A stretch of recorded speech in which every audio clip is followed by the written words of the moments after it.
Hey guys, welcome back to the channel. This is a story about what if Naruto was trained by a person who was entrusted by his father. Part 1. Before I start, please do support for more amazing content and comments for part 2. Do consider to subscribe my channel and share my video to your friends and check out the description as well. Let's start the video. 9 years ago, it was one sunny day in the hidden village of the Leaf. Most villagers are busy with their own businesses. It was perfect as the others say, but to the one named Uzumaki Naruto it was another part of the story. In the middle of the forest a 5+ years old blonde with a pair of cerulean eyes stood. If a stranger would see him he would know scratch that he will pity the young blonde. His body was bruised, but for him it was okay other than the gash in his right arm. Little that he knew, his body was on the process of healing itself due to the demon inside of him. But before the process was complete, "Hey, what are you doing here?" A feminine voice rang out. The young one looked at the spectator with ulterior shock in his face. He hurriedly ran through the forest, but the spectator caught his damaged arm hard enough to stop the blonde from running away, yet careful enough not to cause more damage to his injured arm. "Will you stop that? Look at you, you're hurt," the spectator yelled, trying to calm the boy before her. As the result, the boy did stop. He took his opportunity to glance at his spectator. The young one first saw was her eyes. They were red, almost like ruby, and her wavy shoulder-length black hair. He even commented in his mind that it looked like silk because of the shine it gave whenever the sunlight passed it. He could only guess that this woman was out here to kill or hurt him. But another mental image of him said that he's safe here with her. The woman sighed and kneeled before him. He must be the vessel? She thought. She sighed once again and performed some healing jutsu and took a glance at the boy. From what she saw, the boy had an unexplainable look on his face. She cocked an eyebrow that meant, "What's wrong with you?" kind of look. It only registered to the boy after a couple of seconds. "What are you doing?" he said. "I'm healing your wounds." "What does it look like what I'm doing?" the teenager said. "Why? He's really making this difficult anyways. What do you mean why? Do your parents know what's happening to you?" she said in a caring but deadly tone. This caught the young one off guard. "I don't have any parents." The boy stuttered. He was trying not to cry at the mere fact that he was all alone. Well, at least he tried not to cry. She sighed once again. Now before her was a boy trying to win a losing battle. Was he really losing the battle? No, of course not. It's just the beginning. She knelt once again before the boy and hugged him, trying to calm the boy from crying. "It's okay, don't cry, I know this is difficult for you." She released the boy from the hug and stood up. From her height the blonde was only at her leg level. "To tell you the truth, I really don't know how to cheer you up, and to think that I don't even know your name." At her last statement she smiled at the small boy with a hint of a lie. Ano sa arigato, ne-chan." He gave her one of his famous fox-like grin. After seeing this, she already knew that the boy was happy. At the moment he was happy, and now he looks like a nervous shipwreck. Ayano sa, but before he could continue she already cut him off. "Aika, that's my name, and as for my surname it's good for you not to know, Uzumaki-san. Or do you prefer me to call you Naruto-kun?" Naruto at the moment was dumbstruck at Aika's statement. It's like as if the said woman was reading him like a book. "How did you know? What was I going to ask you?" Naruto said, still awed at what had happened earlier. Aika, on the other hand, didn't answer his question. She just used her right index finger to point out her right temple. Naruto, being Naruto, was on his thinking position until, "You can read minds," he shouted. Aika just placed her hand to her face due to the humiliation Naruto had put her in. "Geez, if someone saw us I'll die courtesy of my own embarrassment," she thought as they walked outside of the forest. "Naruto-kun, why won't you go home and rest?" Because she paused, then grinned. "Starting tomorrow, I will personally train you," she said. "You're the greatest, Eni-chan." She really thought that he'll be happy, but she never thought he'd be this happy. "Do you mind? Could you keep your voice down? Come back here tomorrow morning at 5 a.m. Hi. 7 years ago, in a little clearing inside the forest, two people stood there, or more likely training in the middle of the forest. It is a place where the ANBU doesn't look out on, as a special request from Sandame's friend. On the said secluded training grounds, Shikuchi, a boy age of 7, shouted. And soon, numerous patterns of seem like tornadoes danced on different sides on his opponent, making the earth destroyed in the process. Meanwhile the said opponent was smirking. Definitely not with arrogance but with pride for her student. "Okay, that's enough for today," she said. "Today is your first day in the academy, right?" she asked her student, who was on the process fishing through his backpack. "Hi, Aika-sensei." She smiled at the title he has been calling her for the past 2 years. Aside from Genjutsu, where she specialized the most, she also taught Naruto ninjutsu, taijutsu, and kenjutsu as well. "I have enough time to rest before the classes start," he added. "That is good. Tell me, Naruto-kun, did you enjoy being my student? And I want an honest answer," she asked, not looking at the blonde. Naruto just looked at his sensei as if she had forgotten her common sense at her house. "Why are you asking me this? You're not going away, are you?" Aika just sighed. "I'll tell you the truth, I'm going away for the meantime, and I promise you I'll come back." With this statement, she slid off her necklace and gave it to her student. "Here, I'll come back for this," she said. "I'll definitely gonna keep it safe, and that's a promise." he said with great enthusiasm. You never back down to your promises, don't you, Naruto-kun? Aika moved closely so that she could be in eye level with the boy. Naruto gulped. Aika was closing into his ear? I want you to promise me that you'll only use those techniques if necessary, meaning, don't brag them off. Could you do that for me, Naruto-kun? She moved away and saw that he was blushing. She giggled at the thought, and suddenly she shrugged it off. Okay, I can do that. Naruto gave her one of his promising fox grin. Meanwhile, inside the Hokage tower, you want me to do what? Hatake Kakashi almost shouted in front of the Hokage. It wasn't pretty normal to the ex-NBU to be as surprised, or even, shocked like this. He didn't even see it coming. Kakashi, just think of it as returning a favor for your sensei, Saname said. But Hokage-sama, what does sensei got to do with this? Kakashi asked. Sarutobi sighed. At least he could tell him, his friend's student. What I'm about to tell you will be kept only inside these walls, do you understand, Kakashi? The old man said. Surely, enough. Kakashi didn't know what was about to hit him. Of course, Hokage-sama, good, Sarutobi replied with slight smile. Kakashi, I know you have participated with your sensei during the Kyuubi's attack. He saw the Jounin nod. And I know that you know that he sealed it in a newborn baby, Naruto. Yes, Hokage-sama, but why does he, Naruto, have to live with me? Let me finish, Kakashi. From there, Kakashi didn't interrupt the old man. You see, Kakashi, during that time it was impossible to find a newborn baby. So, in turn, your sensei sacrificed his newborn son. The old man waited for the elite Jounin to react to the information he got. Hokage-sama, why didn't you tell me about this earlier? None of us knew that sensei had relationship with someone, and yet you're telling me that he has a son. Sarutobi only did was to sigh. Can you do it, Kakashi? The Hokage said in a formal tone, and only to meet an expected answer. Of course, Hokage-sama, in not so distant future. Naruto, wake up. Naruto's classmate said. Yumino Irika, an academy teacher, ranked Chunin, was starting to count mentally. 1, 2, 3, that's it. He unconsciously grabbed the nearest thing he could throw, the eraser. Kiba saw the incoming eraser. He tried to wake his friend, but Naruto seemed to not to bother. Kiba moved away when the eraser was about to hit his blonde friend. Naruto, on the other hand, managed to catch the eraser and throw it back to the table instead. Everybody saw Naruto sitting straight, yawning, and still feeling groggy. Naruto saw Kiba with a surprised/shocked look on his face. What happened to you? Naruto asked, still not noticing his other classmates and his dumbstruck teacher. Uzumaki, Naruto, Irika called. Naruto looked at his sensei. Please make at least 3 bushins, Naruto. Naruto stood up, cursing himself for sleeping in the middle of the test. He sighed, and soon he was in front of the class. Bushin no Jutsu too, he said. Soon there were at least 12 perfect Bushin standing in front of the class. Damn, I overdid it again. Congratulations, you pass. He walked over to Irika and Mizuki, who handed him his Hittite. Irika knew that Naruto would do well for the fact that he was living with his friend, Kakashi, aka Copy Ninja Kakashi. Okay, that's it for today. Tomorrow you will be teamed up to your Genin team. You're all dismissed. At the Ichiraku's ramen stand, 4 people were eating or chatting with each other. One of them was Hatake Kakashi. Next to him was his fellow Jounin, Sarutobi Asuma. Next to the chain smoker was the Tokubetsu, SP, Jounin, Mitarashi Anko, who was on the verge of strangling Asuma for smoking in the ramen stand. Next to the Tokubetsu Jounin was Konoha's Genjutsu specialist, Yuhi Kurinai. I can't believe this. Can't you at least stop smoking for just 5 minutes? Anko said. Huh? Did you say something? Asuma said. And now you're acting like Kakashi. Kurinai only sighed at the scene.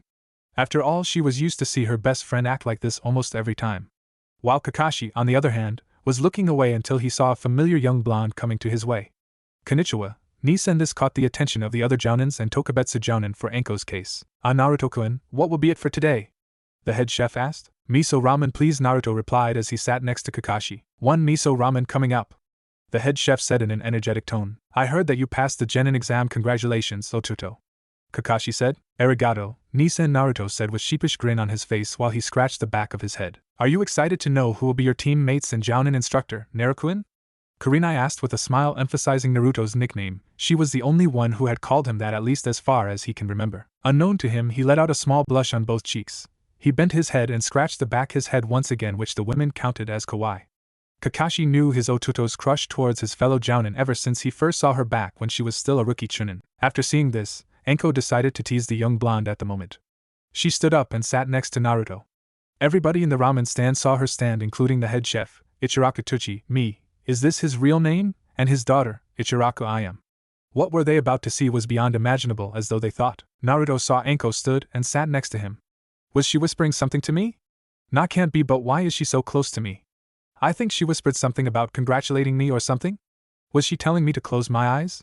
That must be it. There he was sitting next to the hot and sexy and still single, Oh, did I forgot to mention deadly? Mitarashi Anko. She was closing in, and the only thing that Naruto knew, he was kissing the Mitarashi Anko. What the heck? Kurenai and I am thought. Pedophile, Kakashi and Asuma thought. Naruto, tasty, Anko thought with a smirk. Lucky guy, bystanders. You know? It's very rude to stare, Naruto-kun. Anko said, still with a grin. Naruto was still speechless, or rather he blacked out. Kakashi started to worry for his Ototo, who hadn't replied for a couple of seconds. Naruto, are you alright? Kakashi started to shake his little brother. After 5 seconds, Naruto nodded. Naruto changed his direction to his miso ramen and started to chow it in just 2 minutes. Everybody looked at him as if this came from the kiss, but rest assured that wasn't his first kiss. He took out his gamachan and paid his meal. Miraculously, he only ate a single bowl. Thank you for the meal, I'm going no Jane, he said without a pause. After his meal, he ran away back to his apartment. At Naruto's apartment, Naruto slumped back to his bed, waiting for Mr. Slumber to pass by. Tomorrow I'll be in a Genin team, he said to no one in particular. First meetings. The night was still dominant. From this darkness, a lone figure walked across a path. The said figure was walking, then, stopped in front of him was a woman in her early 20s, as he thought. He was facing her back. From there he could see her messy shoulder-length black hair. She was wearing a purple yukata. The said figure watched the woman. She slowly turned. He saw the sight of her enticing ruby eyes, and once again, she stopped only to reveal a part of her face. Naruto, on the other hand, couldn't register who the woman was. Naruto, he heard her say. He couldn't muster a single word from his mouth. Naruto. He couldn't reply once again. Naruto. Again. Naruto. Again. Naruto. What's going on? Naruto looked around only to find his friend Kiba staring at him. Kiba, what the heck are you doing? He asked. Naruto, must you sleep all the time I see you? Kiba asked. What is it to you anyway? Naruto asked. What do you mean, what is it to me? Care to notice, our team is still waiting for our sensei just like them. Kiba said, pointing out to Team 7, which includes Uchiha Sasuke, Haruno Sakura, and Aburame Shino. So what team number are we again? Naruto asked, looking innocent as possible. Kiba sighed. He had the urge to whack his friend off his senses while Hinata just giggled. The said dog user just focused himself to reply. We are Team 8, Hinata is also in our team, and do the things that I recently told you register to your mind? Kiba said slowly. Naruto chuckled at his friend. So how long have they been waiting for their sensei? He asked. 2 hours wait, did you just say they? We, too, have been waiting for our sensei. Kiba replied while his pet dog, Akamaru, barked in agreement. Naruto chuckled once again. Kiba and Hinata looked at him as if he'd gone crazy. They watched him form a tiger seal and said Kai, and soon a blur from the wall came. I take it your teammate. A woman, probably around 20 years of age, appeared right when Naruto dispelled a genjutsu casted inside the room. Teammate, rather. Kiba and Hinata looked at their Jounin sensei with surprised looks in their faces. Meanwhile, everyone's eyes averted to the door, which was starting to open, and soon there was a tall, silver-haired, half-masked, male Jounin. Where's Team 7? He asked. You're late, the pink-haired girl, Haruno Sakura yelled. Naruto only sighed. They better get used to him being late. Sorry I was late, you see I got lost to the road of life. Kakashi replied. Liar, Sakura yelled once again. Fine, Team 7, let's just go to the rooftop. With that statement, he disappeared with a whirl of leaves. Shall we go then? Kurenai asked her students, who readily nodded their heads. With Team 8, they reached outside of the academy with their hatayatesh on. Hinata wore her hatayate like a necklace while Kiba wore his on his forehead, and Naruto, his was different, he tied it on his left arm, making some of his bangs fall down. Kurenai looked at her students, from Kiba to Hinata and then to Naruto. The said woman was leaning against a tree. She watched her first students with a sigh. Not knowing why, she felt nervous over something. As if sensing Kurenai's distress, Naruto asked. Sensei, aren't we supposed to introduce each other? Kurenai smiled inwardly at this. Okay, state your name, likes, dislikes, hobbies, and your dream, she said. Ladies first, Naruto said with a grin. Okay, I'll start. My name is Yuhi Kurenai. I like karaoke, comic books, and nice people. I also like to study various genjutsus known in the shinobi world. I dislike arrogant people who look down on others. I also dislike perverts. My hobby aside from reading comic books and cookbooks is painting. My dream for now is to make sure that the 3 of you will be promoted into a Chunin rank, she said in a calm tone. Kiba and Naruto looked at their female teammate, who was in the process of looking at the ground and fidgeting both of her index fingers. My name is Hyuga Hinata. I like nice people. She blushed at her train of thoughts that include a certain blonde. I dislike people who look down on weak people. My hobby is cooking. My dream is to make a difference in my clan. She looked down once again. This one needs to boost up her confidence, thought Kurenai. Everybody looked at Hinata. They were caught up with the silence, but Kiba broke it up. Yo! The name's Inuzuka Kiba. I like my pet and best friend, Akamaru. I also like our team and to train. I dislike Sasuke's annoying fangirls. My hobbies are to hang out with my friends and to play with Akamaru. My dream is to become my clan's leader someday. he said and nudged Naruto's side that indicated his turn, while this one, referring to Kiba. He needs to lessen his self-confidence. Kurenai stopped with her thoughts when Naruto was about to speak. My name is Uzumaki Naruto. I like my Nichan Sandangiji, and he stopped for a moment and continued, nice people, who acknowledge me for who I am. I like ramen and I also like to train. I dislike the long wait for my ramen to be cooked, be it just minutes or seconds. I still dislike it. I also dislike arrogant people who look down on others as if they are weak. My hobby is to enjoy every ramen known to man. My dream is to become a Hokage and to surpass every one of them, he said. Kurenai looked at her students once again and smiled. Tomorrow, meet me at training ground number 19. 9 a.m. sharp. Sensei, what's the occasion? Kiba asked. Kurenai smiled again. Her smile for now will be mistaken as a grin. Let's just say tomorrow is the real Genin exam, she said. What? Kiba said, almost shouted, hyperventilating. Hinata was trying not to faint. Naruto looked rather plain, as if he had expected this. After all, he had lived with Kakashi, who always taught him a handful of things. Tomorrow at training ground 19. 9 a.m. sharp. You're all dismissed, Kurenai said, but before Naruto could go, she called him right away. Naruto, she called. Yes, sensei? He walked next to her. I was quite impressed that you've detected my genjutsu a while ago. Not even Kiba with his dog or Hinata with her Byakugan had sensed me. You've passed an unofficial test, she said. Naruto couldn't help but to blush at her praise. He was, once again, on his sheepish grin and scratching the back of his head just like yesterday at Ichiraku's. Kurenai looked at him and giggled audible enough for him to hear. Naruto immediately looked up and saw her rather amusing look on her face. It's not like you get to see the Yuhi Kurenai, once called the Ice Queen for her deadly demeanor, known for being calm and collected at all times, giggle around. And today was one of Naruto's lucky days. He was able to see the real Kurenai, the one he adored so much. He started to like her because of her wine-red eyes, somewhat making him entranced. It made him feel something he couldn't even explain. Gomen eni, Narukun, he heard her say. Kurenai-sensei, Naruto said, waving his hands in defense. I was wondering, did Kakashi teach you how to detect genjutsus? Kurenai asked the young blonde beside her. He didn't teach me how to detect it, he replied. Then how did you detect through my genjutsu? She asked, quite surprised. How can someone beat my genjutsu so easily? It's kind of weird actually. Kurenai raised her eyebrow. Well, you see, when everyone left except Team 7 and our team, I saw something blurry, and the rest I guess you know what happened, he said. Ayano, am I dismissed now? He asked in unnatural low tone. Of course, you may go now, Kurenai said. She stood there watching her students retreating back. I saw something blurry, and the rest I guess you know what happened. It rang through her mind again, looking deep in thought. The Genin exam. Training ground number 19 was something Kiba would say comfortable. There was a clearing in the middle, obviously for training or sparring purposes, while it was surrounded by several trees since they were almost at the edge of the forest. From their spot, they could see a waterfall that was connected with a lake. Surely enough, this was comfortable. 3 Genins sat on a log while waiting for their sensei. You think she's just hiding in her genjutsu again? Kiba asked. Naruto shook his head this time. We're just early, you see, he said, showing Kiba the time that said 8:57 a.m. I guess when she says 9 o'clock sharp, she meant 9 o'clock sharp, Kiba said while Akamaru barked in agreement on Hinata's lap. When the clock struck 9 o'clock, a kunai came darting in which Naruto caught with ease. I see that you're all early, that's good, a female voice rang. Teammate looked at their sensei, who was walking towards a tree stump and placed an alarm clock which was set on 12 o'clock noon. As you can see, I have 2 bells here with me, Kurenai said as she held out 2 dangling bells. She tied it at her waist pocket and continued. Each bell is meant for one and only one genin. Before she could continue, Kiba cut her off. But Kurenai-sensei, there are only 2 bells, he said. That means one of you will have to go back being an academy student again. Kurenai replied to her currently paled students.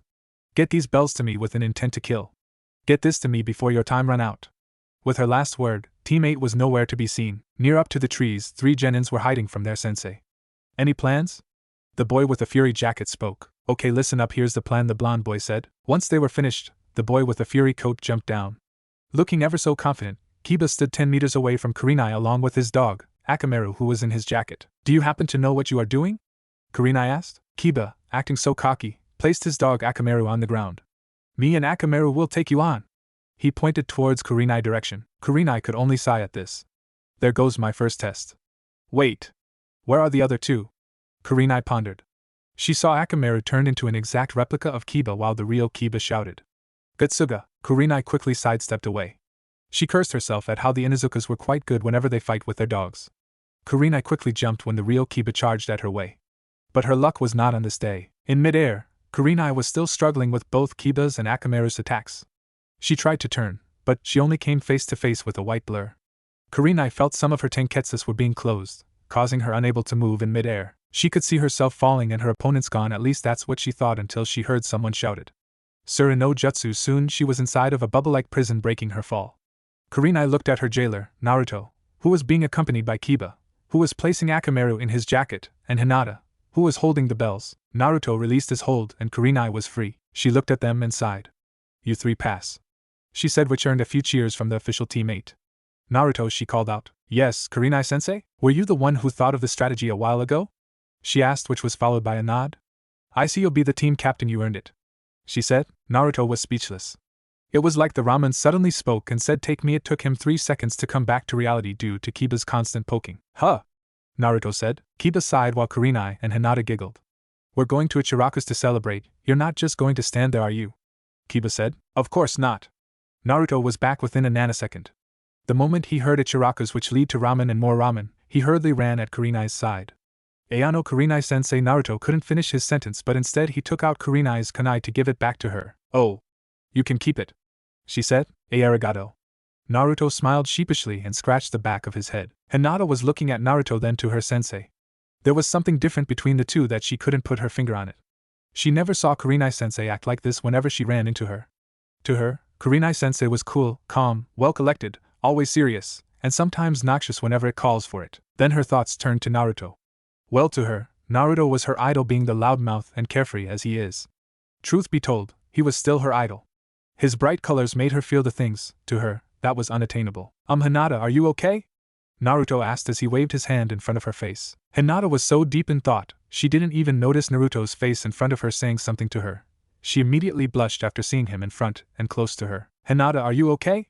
You look kind of red," Naruto said, as he gently placed his palm to her forehead, which made her more flustered, and next to her was history.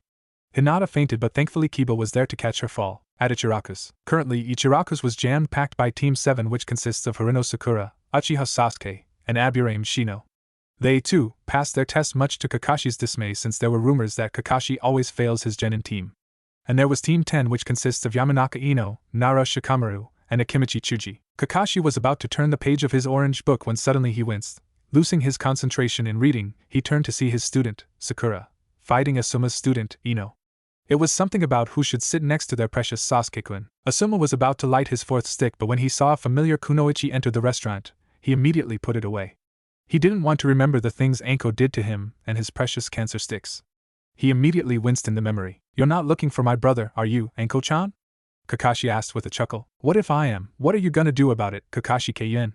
Anko said with a sly smirk on her face. Kakashi hadn't got any time to answer when the door suddenly slid open, revealing Team 8. Asuma was about to say something, but when he saw Anko's eyes lit as if they were blazing, he immediately shut his mouth. "Hey Naruto-kun, we were just talking about you," Anko said, walking in front of the blonde. Everybody was looking at their direction, while the ones that didn't know what happened yesterday were curious, like how did Naruto knew her.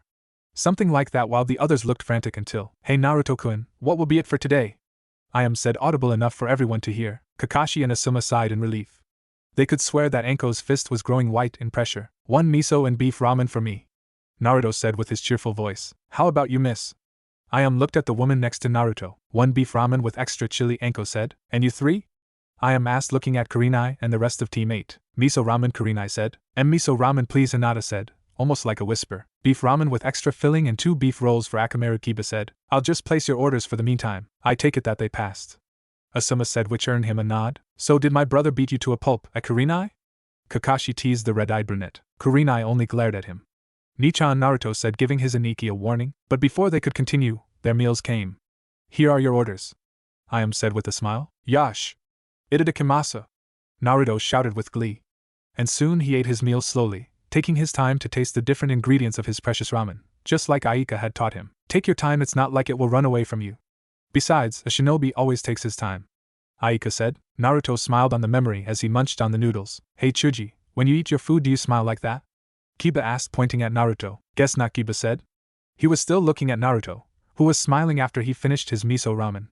By the time he ate his beef ramen, his smile faded away. "Maybe it's the food or something, I usually got that expression whenever I like or don't like the food being served to me," Chuji whispered to Kiba. "That was delicious, old man," Naruto said as he patted his full stomach. Little meeting. Once Team 8 was done eating, they left the ramen house for a little meeting. Late noon, they were currently at the park. Kurenai was standing in front of them, while Hinata sat on the left side of the swing and Kiba was on the right. Naruto, on the other hand, was leaning on the left side of the swing. Our daily meeting will always be at 10 o'clock in the morning at training ground number 19. Is there any question or questions you would like to ask? She asked her students. When none came, she said, Good, you're all dismissed. Kurenai saw Kiba and Hinata leave, but Naruto was still there, still leaning on the left side of the swing. What are you still doing here, Naruto-kun? She asked. I have got nothing else to do, he said, looking somewhere else. He suddenly felt Kurenai's presence. Slowly, she walked to where Hinata used to sit. Push me, Naruto heard Kurenai say. Huh? Naruto looked at her for a second. I gave you an order, Uzumaki Naruto, now, do it, Kurenai said in a commanding tone. High Naruto started to push the chains that were connected to the board she was sitting in. He could hear her giggle every time her back was close to him, close enough to smell her hair. He even commented that it smelled like strawberries that matched her eyes. Maybe she really likes red, he thought as he pushed the chains again. Kurenai never felt this emotion before. Surely it was something new that she didn't pick up in the sidewalks. She could even smell his scent every time she was close to him. It was something different. It was like it was made for him, and him alone. It was somewhat strong, but it was making her taste buds tell her it was sweet. On her fifth swing, Kurenai stopped. Naruto saw Kurenai stopped herself, and then looked at him. Your next order is to ride the swing with me, he heard her say while he just mocked a salute to his superior, and soon, they started to swing. Both of their feet were like trying to reach to skies above. Both were smiling, happy, and contented. Every time they swing forward, they could feel the air around them, which was starting to get slightly cold. They could see the sunset from their position. On 3, we jump at the same time. The longer the jump is considered to be the winner, and the other is the loser, Kurenai said. Okay, the loser will have to cook dinner for the winner. Deal? Naruto said. Deal, Kurenai said in response. On 3, Naruto and Kurenai said in chorus. 1 Naruto, 2 Kurenai, 3 Naruto and Kurenai. Time seemed to slow back when they jumped. Haha, looked like I won, Naruto said, but he suddenly stopped when he found out his very intimidating position. Him on top of Kurenai, the Yuhi Kurenai. He quickly moved away. Gomenasai. He looked down from where he sat with flushed cheeks. Kurenai found herself blushing as well. She was lucky enough that Naruto's head was down so that he couldn't see her blushing as well. Looked like you did one, Naruto-kun. She stood up from the sand. I guess I'll have to cook dinner for you, she said as she brushed away some dirt from her uniform. Ayano, which house we'll be in? Naruto asked. Mine, Kurenai said. Dinner date. From where Naruto sat, the living room was almost the size of his apartment minus the bathroom and the kitchen. He looked at the walls. He could see some paintings hanged. He looked around, following his feet wherever they lead him to. He stopped to look at some pictures on a table. He saw some of Kurenai's pictures. One picture caught his eye. It was a single photo of Kurenai. She was wearing a purple yukata with a pink ribbon that tied around her waist. She wasn't wearing her hataite. Her hair was tied in a purple ribbon. He held the picture closely to his eyes so he could see more. As clear as the sun, Kurenai was standing behind a cherry blossom tree, smiling. She kinda looks like the woman in my dreams, she can't be? Naruto thought as he continued to gaze upon the picture before him. That picture was taken during a festival. A voice suddenly rang from behind. Naruto quickly placed the frame back on the table and saw Kurenai still standing at the doorway with 2 meals on both of her hands. He promptly walked back to the couch where Kurenai was now sitting. Kurenai was about to say dig in when somebody poofed in the living room. Shit, Naruto thought. When the smoke was gone, it revealed 2 people, namely, Mitarashi Enko and Yuzuki Yugago. Were we interrupting something? Enko asked, more like teased, while Yugago was looking at Naruto. No, you're not. We were just going to have dinner when you 2 poofed in, Kurenai said flatly. So we did interrupt something, Enko said, not really listening. Kurenai-chan, who's he? Yugago interrupted. He's my student. His name is Uzumaki Naruto. Oh, Yugago had already heard this Uzumaki Naruto from some fellow ANBU. She remembered how Jiro, her fellow ANBU colleague, got hit by a right-on jutsu that was transmitted by this familiar blonde when she happens to be passing by the Hokage's office. What are you girls doing here? Kurenai asked. We just thought we could come and give you a visit, Yugago said. Why, you're planning to do something to Naruto-kun, aren't you, Kurenai-chan? Enko said, eyeing her best friend. What? That is so not you, Kurenai-chan, that is are you, Yugago said, acting like she was in panic. Kurenai was red. Red from anger, embarrassment, and you could probably guess that she's also blushing. Even Naruto found himself in a very intimidating situation, him in the middle of 3 women, and considered to be one of the beautiful and deadliest kunoichis in Konoha. Ayano, Kurenai-sensei, I'll just go to the kitchen and eat there. I'll leave you with your guests, Naruto said, but before he could even stand, a hand stopped him. He looked at the owner of the hand, which came from the Mitarashi Enko. Nonsense, you can stay here. I doubt that Kurenai-chan here would want you to go. After all, you're already here. Enko gave him one of her maniacal grin that caused Naruto to gulp down something inside of his throat. He's kind of interesting for a kid, but still, who cares? Yugo thought. Naruto started to eat his food. He didn't even notice the stares being given to him by both purple-haired kunoichis while Kurenai was eating and glancing at Naruto, then to Anko and Yugo. Kurenai just simply sighed when she finished eating while Naruto willingly did the dishes. As he washed the dishes, 3 pairs of eyes were watching at him, or rather his back. He just simply left both plates on the rank at his left. By the time he turned around, he saw 3 women looking at him. He cocked an eyebrow and said, "Is there something wrong?" he asked. "No, nothing's wrong," Anko and Yugo said in chorus, whose both cheeks were pink. Kurenai was stopping herself not to laugh or anything.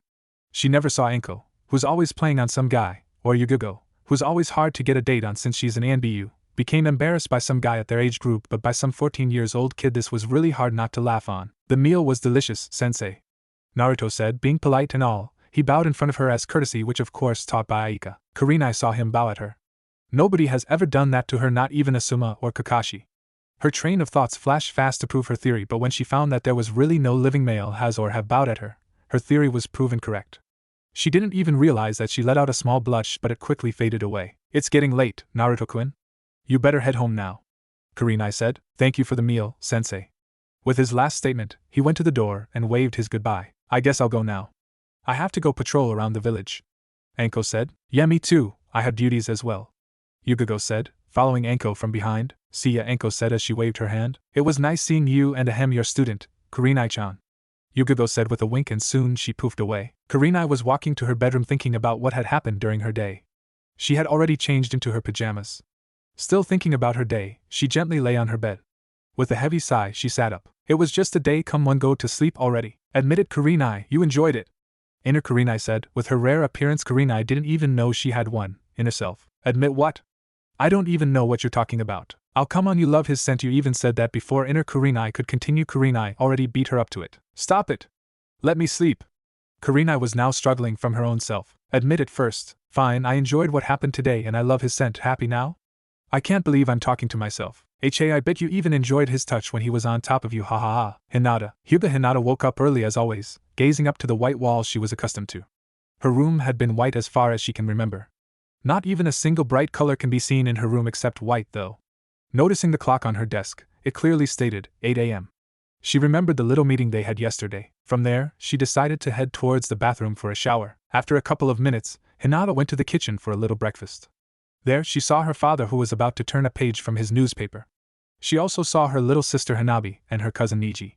Hinata greeted them good morning and proceeded to take her breakfast. She noted that she still has a plenty of time before going to the said training ground. There was the usual awkward silence once again in the Hyugas. "Gai-sensei told us that your team passed yesterday. Hinata-sama, congratulations," Neji said, breaking the silence. Hyuga Hayashi, the Hyuga clan leader, was listening to Neji's words. He pretended not to as he turned another page of his newspaper. "That's good to hear. I don't expect you had the big role in this test," Hayashi said, still looking at his newspaper. Hinata was looking down again. She had expected this. "How did you and your team pass Kurenai-san's test, Hinata-sama?" Neji asked, changing the topic. Hinata started to tell how Team 8 passed. She started with the detail that Naruto was the one who thought of the strategy. With this information, Hayashi started to listen attentively, pretending once again that this wasn't in his interest. Hinata stated that her teammate, Kiba, started the first attack, and then she stated that she closed Kurenai's Tenketsu as the second attack. Neji smiled at this. Then, Hinata started to tell about what Naruto did. Surely enough, this caught everybody's attention. "He used a mist jutsu." Hayashi: "He will be a worthy opponent, worthy indeed." Neji: "He's quite strong and smart for his age." Interesting that Naruto. Very interesting. Hanabi: "Kiba." Meanwhile, at the Inuzuka household, Inuzuka Kiba was about to open his eyes and then proceeded to sleep again until Akamaru came and started to wake his master with his continuous licking on Kiba's face. He immediately woke up and proceeded to the bathroom for a shower. By the time he was done, he took some clothes from his dresser and noted that it was only 8:30 a.m. in the morning. He sighed and took Akamaru in his fury jacket as always. He headed downstairs only to meet a wondrous aroma coming from the kitchen. When he was about to enter, he got bumped by his sister, Inuzuka Hana. "Watch where you're going, runt," she said as she too was entering the kitchen. Kiba was about to give a retort, but his stomach beat him up to it. He just shrugged the idea of her sister eating breakfast with him, completely ignoring her in the process. "Are you going out today, Kiba-kun?" Kiba's mother asked. "Hi," he said. "So, you actually passed your Jounin instructor's test?" Hana said, almost disbelieving. "Actually, we did," Kiba shot back. Kiba's mother only sighed. She was about to witness another verbal battle between her daughter and son. "I bet you had the little role during your test there, runt?" Hana said, teasing her little brother. Kiba was growing red in anger until his mother broke the upcoming retort. Care to tell us how you and your team passed, Kiba-kun? Kiba's mother said loud enough for them to hear. Kiba narrated what had happened yesterday. He started to tell that Naruto was the one who thought of the plan. Everybody chuckled when he said that he boasted off telling that he can take on Kurenai. Then, he was suddenly interrupted by his sister. Ha! I knew you were only a distraction, Hana said. Kiba's eyebrow twitched while his hand, or rather his fist, started to crumble like mad. Kiba's mother just sighed and said, What happened next, Kiba-kun? She said, changing the topic once again. As I was saying, he started again, giving them the detail that Hinata closed Kurenai's tenketsus and the next was left to Naruto. Naruto used this Suiton jutsu to catch Kurenai-sensei. It was Sui. Kiba was thinking of the jutsu Naruto used to catch Kurenai. Sura no jutsu. Kiba's mother finished his sentence. Yeah. That's the jutsu, Kiba said as he ate his breakfast. Unknown to him, two people were left thinking about the sudden information they've received. Sura no jutsu quite advanced for his age. I wonder if he could do more interesting. Maybe I could go and take a little visit. Hana, Naruto. Meanwhile, at Naruto's apartment, Naruto clad in his usual clothing, his orange jumpsuit. He started to prepare breakfast. After making 2 sunny side-up eggs, 2 bowls of heated ramen, and a big bowl of rice, he placed the food on the table until Kakashi entered the apartment like a starved man with droopy eyes. He went straight to the kitchen where Naruto was. Naruto sighed as he saw his Aniki, who had a droopy face, then suddenly turned to an amusing look. Naruto hated that look. Whenever he saw that look on Kakashi's face, it meant trouble for Naruto. He could see his smirk under his face mask as if the said thing wasn't there. They both sat opposite to one another. They'd been like this when Kakashi found out that Naruto can cook. He even asked his Ototo where did he learn it, though Naruto just always changes the topic. I was on patrol last night, Kakashi started. Oh, Naruto said, looking at his ramen. Aren't you going to ask me where? Kakashi said, smirking under his face mask. At this point, Naruto dropped his chopsticks. He immediately picked it up and said, I was patrolling near the park last night, and then I saw something quite interesting, Kakashi said with a chuckle. Naruto gulped. Really, what did you see, Nichan? Naruto asked. But before Kakashi could answer, somebody knocked at the door. Enko was there waiting after she knocked at Naruto's door. Naruto quickly ran to the door, thanking the gods for the sudden pop-up. By the time he answered the door, he was greeted by a purple-haired kunoichi, Mitarashi Enko. What can I do for you, Enko-san? He asked. Enko just grinned and let herself in. Oh, I was just near the neighborhood and I just thought I'd drop by and give you a visit, she said, looking everywhere in his apartment. She noticed Kakashi at the kitchen and the food at the table. She helped herself with a bowl of rice and 1 serving of Naruto's sunny side-up egg. There goes my egg, Naruto thought with a sigh. He just helped himself with his trusty ramen. Once he was done eating, he told Kakashi that he was going to meet his teammates about something that he didn't know, and with that statement he left his apartment. Enko stood and proceeded to clean the dishes she used, leaving a dumbfounded Kakashi. What? She asked. You clean dishes? He said. I do live on my own, don't I? She said sarcastically and went straight to the door. Kakashi was left staring at the closed door, leaving his egg untouched yet. When he was done, he slowly went to clean the dishes and muttered something about crazy women and proceeded to do his jounin duties. Team Kurenai. It was 9:45 a.m. at the moment. Naruto walked to Team 8's training ground. He noticed someone was already there. He saw Hinata with someone that looked like her, only that someone was rather small and has a long black hair similar to Hinata's father. She must be Hinata-chan's sister or something, he thought. He walked up to them and greeted them, which in turn they greeted back. How long have you been here, Hinata-chan? Naruto asked, sitting next to her. I've been here with my sister for just a couple of minutes, she said, more like a whisper. Hanabi was listening to their little conversation. She couldn't help but to feel a little out of place and a little mad because of the way they act as if she wasn't there. I see. Naruto took a glance on Hanabi and said, Hi, the name's Uzumaki Naruto, what's yours? He said, offering his hand. Hanabi looked at him, and at his hand, and then at him, and then at his hand again, and shook Naruto's hand. Hyuga Hanabi, Hinata's younger sister, she said, letting go of his hand. She even commented in her head that his hand was rough yet warm. It's probably due to constant training, Hanabi thought. They waited for Kiba and his dog. After 10 minutes, Kiba was there with someone in tow as well. Naruto and Hinata swear they saw Kiba's eyebrow twitch several times when he walked to them. Good morning, Kiba said, which in turn earned him a few good mornings as well. They looked at the woman behind Kiba. She had the same markings on the face just like Kiba. Kiba noticed their staring at his sister and decided to introduce her to his teammates, much to her sister's delight. 1 hour ago. Why do you have to go with me? Don't you have anywhere to go? Kiba asked annoyingly. What is so wrong if I go there with you? Hana said. You'll just distract me, Kiba shouted. Yeah, dream on, Kiba. As if, present time, it was soon close to 10 o'clock. Team 8 was waiting quietly for their jounin instructor just like yesterday. When their clock struck 10, they heard a poof, only to reveal a grinning Mitarashi Enko. What? she asked. Teammate just sighed. They thought it was their sensei. As simple as counting 1, 2, 3, their sensei was late. Late as in, 30 minutes late. When Kurenai came, she was clad in her Jounin uniform, and still droopy. She had the surprised look when she saw the new additions, namely, Enko, Hana with her dog, and Hanabi. Slept late, Kurenai? Enko said as she gave a pat on Kurenai's back. Wonder why? Enko added while she rubbed her chin, acting like she was deep in thought. Kurenai didn't answer. She remembered herself battling against her inner self, and was now blushing. She kept her head low so nobody could see her flushed cheeks. Enko was looking at Kurenai. She started to giggle that turned to a hysterical laugh. Stop it, Enko-chan. Teammate, let's just go and take our first mission. Kurenai left, followed by Naruto, Hinata, and Kiba with Akamaru. Enko stopped laughing when Kurenai left along with her team, while Hana was wondering what's up with Kurenai. Hanabi, on the other hand, was left once again.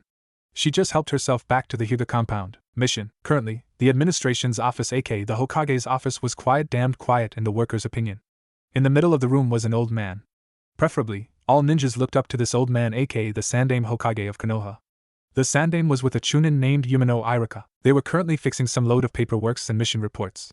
They heard a knock on the door, and immediately the Hokage said, "Come in." Soon there was an orange flash came barging in, followed by the rest of Team 8 with their Jounin instructor. "Hey Sandaime GG, we want our first mission and make it interesting," Naruto said with great enthusiasm in his tone. "Interesting mission, huh?" Sandaime said with a chuckle. "Okay," he added as he went through some mission scrolls. When he found one D-ranked mission, he gave it to Kurenai. "You should take your leave soon, that mission is rather long to finish." "It might take you a week or two," Sandaime said as he gave a wink on his statement, while Kurenai noticed the Sandaime's wink. She immediately excused her team to do their interesting mission just like what the Sandaime said. "Any-sensei, what does it say?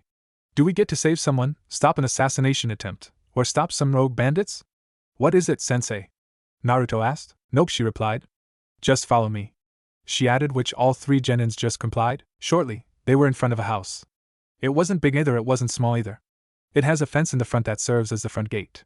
It also has a garden in the front of the house to give a little decoration. When the said old man saw the hired ninjas, he greeted them promptly. Immediately, the old man separated the three Genins. He pulled Naruto first and led him in front of the fence opposite a garden, and gave him a bucket of white paint and a brush. "It's all in the wrist," the old man said. Naruto just looked at the brush in his right hand and at the bucket with a blank look. He was muttering something about stupid old geezer. At this point, a certain old geezer sneezed in front of his paperwork, causing his signature to get smudged. While Naruto was still looking at the brush at his hand and the bucket of white paint, both girls, namely Kurenai and Hinata, were led to a garden, obviously to do some gardening, weeding, and more weeding. Kurenai was thankful that Hinata used her Byakugan to make the job easier. With a 360 degrees range of sight, their job was fairly easy enough. The old man was now leading Kiba with his dog inside his house to do some polishing. It only registered to Kiba when he was pushed semi-dragged inside the living room. From there, he saw the amount of things he was about to polish. Meanwhile with Naruto, he had a big white paint in front of his jumpsuit, after opening the big can in a clumsy manner. Since there were only 3 people on site including him, he decided to take off his jacket and put it on the ground. He was only clad in his orange pants and a blue t-shirt. "I'm definitely gonna wash up after this," Naruto thought. "You better take off your shirt if you don't want it to be smudged as well," the old man said from the side. Naruto complied. He was now half naked as he walked past the old man and the people at the old man's garden, namely, Kurenai and Hinata. When his back was evident, they could see a tattoo on his back. It looked like wings, as the old man, Hinata, and Kurenai thought. Naruto returned to his work. "Kagebushin no Jutsu," he said. Soon, there were 5 clones, making the job easier. By the time Naruto was done, he disposed all clones, and he also noticed 2 things. 1, it was raging hot. Second, there were people staring at him. "Do I have something on my face?" Naruto asked. It was only the old man who answered. "No, you actually did a fine job with the fence," he said. "I'll just go and tell my daughter to get you all a drink." The old man left. He must be new in the village. He doesn't even know who I am, Naruto thought. Meanwhile, in the old man's living room, there lies Kiba, who was exhausted from his job. He had polished several pots, vases, and a statue that were antiques, and a marble table that has an area o meters. When the old man walked past the living room, he saw the kid lying on the floor with his dog, Akamaru. "Hey kid, meet with your friends outside," the old man said, more like a command. When Kiba went outside, he was greeted by a half-naked Naruto. "What happened to you?" Kiba asked, pointing his index finger to the blonde. "My jumpsuit got smudged by the white paint," Naruto said. Kiba's reply as he sat next to Hinata, who was sitting at the wooden railing at the porch, while Kurenai was leaning at the wooden column pondering about what she saw a while ago. Meanwhile, in Naruto's mind, "Yo kid, what's wrong with you? You seem a little quiet." Kyubi said. "Nothing, I was just resting." Naruto replied. You never rest, and besides, that job wasn't even fit for your taste. Kyuubi said. Naruto chuckled. Well, of course, in his mind only. Yeah, even in your tastes as well, for ball. I'm off for now, see ya. Naruto said as he broke their link. Refreshments. Everyone. A new voice came. Apparently, it came from a female, probably the old man's daughter. Her name was Sonoko. She had the same raven hair just like her father, while the color of Sonoko's eyes was honey brown, most likely came from her mother. From Kurenai's POV, Sonoko must be around her age. A/N. Kurenai's age in here is 20. Naruto looked at the woman with a blank facial expression. When she offered him a drink, she saw something that caught her eye. It was Naruto's necklace. Excuse me? Sonoko asked, looking at the blonde. Aside from Naruto, the rest of Team Kurenai looked at Sonoko. Did your mother give you that necklace? Sonoko said, pointing at the necklace. Aye, a girlfriend then? She asked, making the blonde boy blush. Wow, you already have a girlfriend? Sonoko said with a chuckle. No, Naruto said, bringing both hands in defense. It came from my sensei. Naruto added. He had a gut feeling that he had said something wrong, or at least that's what he thought. After the said revelation, Hinata and Kiba looked at their sensei, then to Naruto, and again. It continued until Naruto noticed their constant staring. No, I didn't mean it like that. The necklace came from my first sensei. Naruto added once again. How did you know it came from a girl, Nei-chan? Naruto asked, trying to change the topic. It's rather simple actually. Have you tried looking at it closely? If no, then, well, you see, this gem, or shall I say ruby, has some interesting silver carvings. Judging by its design, it's made for a girl, and from the way this gem was cut, I'd say it's made for a princess, or someone who came from a clan of nobility. Sonoko paused, studying the necklace thoroughly. Your sensei must have the same eye color with that necklace of yours. When Sonoko saw the young blonde nod, she let go of the necklace. How do you know these things? Naruto asked. Oh, well, you see, my father and I travel a lot. We mostly study on symbols and some old stuff. But we decided to take a little vacation for a while. I see. After several minutes of rest, Team 8 took their leave. Once they neared an intersection, Hinata decided to take her leave since the said street headed to her house, while Kiba decided to walk with her, leaving Naruto with Kurenai again. When the said Genins walked away, Kurenai stopped walking, making Naruto to stop as well. So who was your first sensei, Naruto-kun? Kurenai started. Her name is Aika. Naruto responded. What does she looks like? Kurenai asked. Actually, she kinda looks like you, Kurenai-sensei. Kurenai raised her eyebrow. Well, you both have the same eye color, and the same hair color, and oh, she's also good in genjutsu just like you, sensei. What were the things she had taught you, Naruto-kun? Kurenai asked, obviously intrigued. Naruto looked down and scratched the back of his head, a signature look whenever Naruto got nervous around someone. Naruto looked up and continued. She taught me several things like taijutsu, ninjutsu, genjutsu, and even kenjutsu. She also taught me how to cook as well, and some etiquette. Also some things that I didn't know the purpose of it. She just said that it's to keep my emotions in check or something. Naruto said, scratching the left side of his cheek with his index finger. I see, so when you made that deal, you were ready for the consequences. Kurenai said. Wow, yeah, kind of, Naruto said as he scratched the back of his head. Kurenai sighed, yet she smiled inwardly. I have to go to the Hokage's office for our mission report. Goodbye, Naruto-kun. With her last statement, she poofed away to the Hokage's office. See you soon, Kurenai-sensei, he said under his breath. Mission report. Late afternoon at the Hokage's office, a knock on the door was heard. From the inside, an old man's voice responded with a come in slowly. A new figure walked in. I take that the mission is complete. The old man known as Sandaime Hokage said. Hi, Hokage-sama, the Jounin replied in a stern tone. Tell me, Kurenai-san, did something interesting happen? Sandaime said, turning to lit up his pipe. Interesting? What could be interesting in a D-ranked mission? Kurenai thought. Interesting, Hokage-sama? Kurenai asked curiously. When Kurenai saw the old man nod, she recalled what had happened during their mission. Well, if I may say, it's kind of disturbing and somewhat interesting as well, Hokage-sama. Kurenai said. What was the interesting part? Sandaime asked. A while ago, I learned that Naruto-kun had a sensei before me, and he even commented that we had some resemblance. Kurenai replied. Resemblance? The Hokage thought. That is quite interesting, Kurenai-san. Now tell me, what was it that disturbed you? Sandaime asked. It concerns on Naruto-kun, Hokage-sama. Well, by chance me, a villager, and also the rest of my team saw Naruto-kun's back. He had a tattoo that looked like wings on his back. It's as if he has wings on both shoulder blades, Hokage-sama. So it has begun, you should have seen it, my friend. Sandaime thought, making him deep in thought, not even hearing what Kurenai was saying. Hokage-sama? Kurenai asked, bring back the old man away from his train of thoughts. Kurenai-san, tell me, has Naruto-kun told you something about his vision being blurry? Sandaime asked. Kurenai was curious to where this discussion would lead to. Yes, he did, Hokage-sama. She said. When did it happen, Kurenai-san? Sandaime asked. It was before I gave my team their test. Sandaime nodded at the every information he gained. Is there something wrong, Hokage-sama?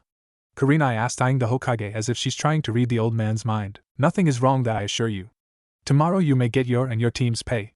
Also, could you get Kakashi-kun for me? I've got some things to discuss with him? Sandaime ordered/asked Kurenai. Kurenai only nodded and asked, Is this about Naruto-kun? No, this doesn't concern about your student, Kurenai-san. Sandaime lied. Kurenai bowed to her superior and poofed away to find the said copy. Nin. Join team. D-ranked missions, the easiest mission a ninja could have. Despite from being the easiest, it is also the lamest.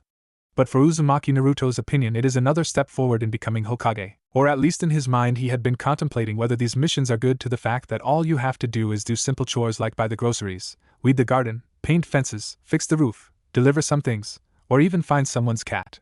This is even way out of his league, much to Kyuubi's dismay. It has been a week since the Rookie 9 has started doing their missions.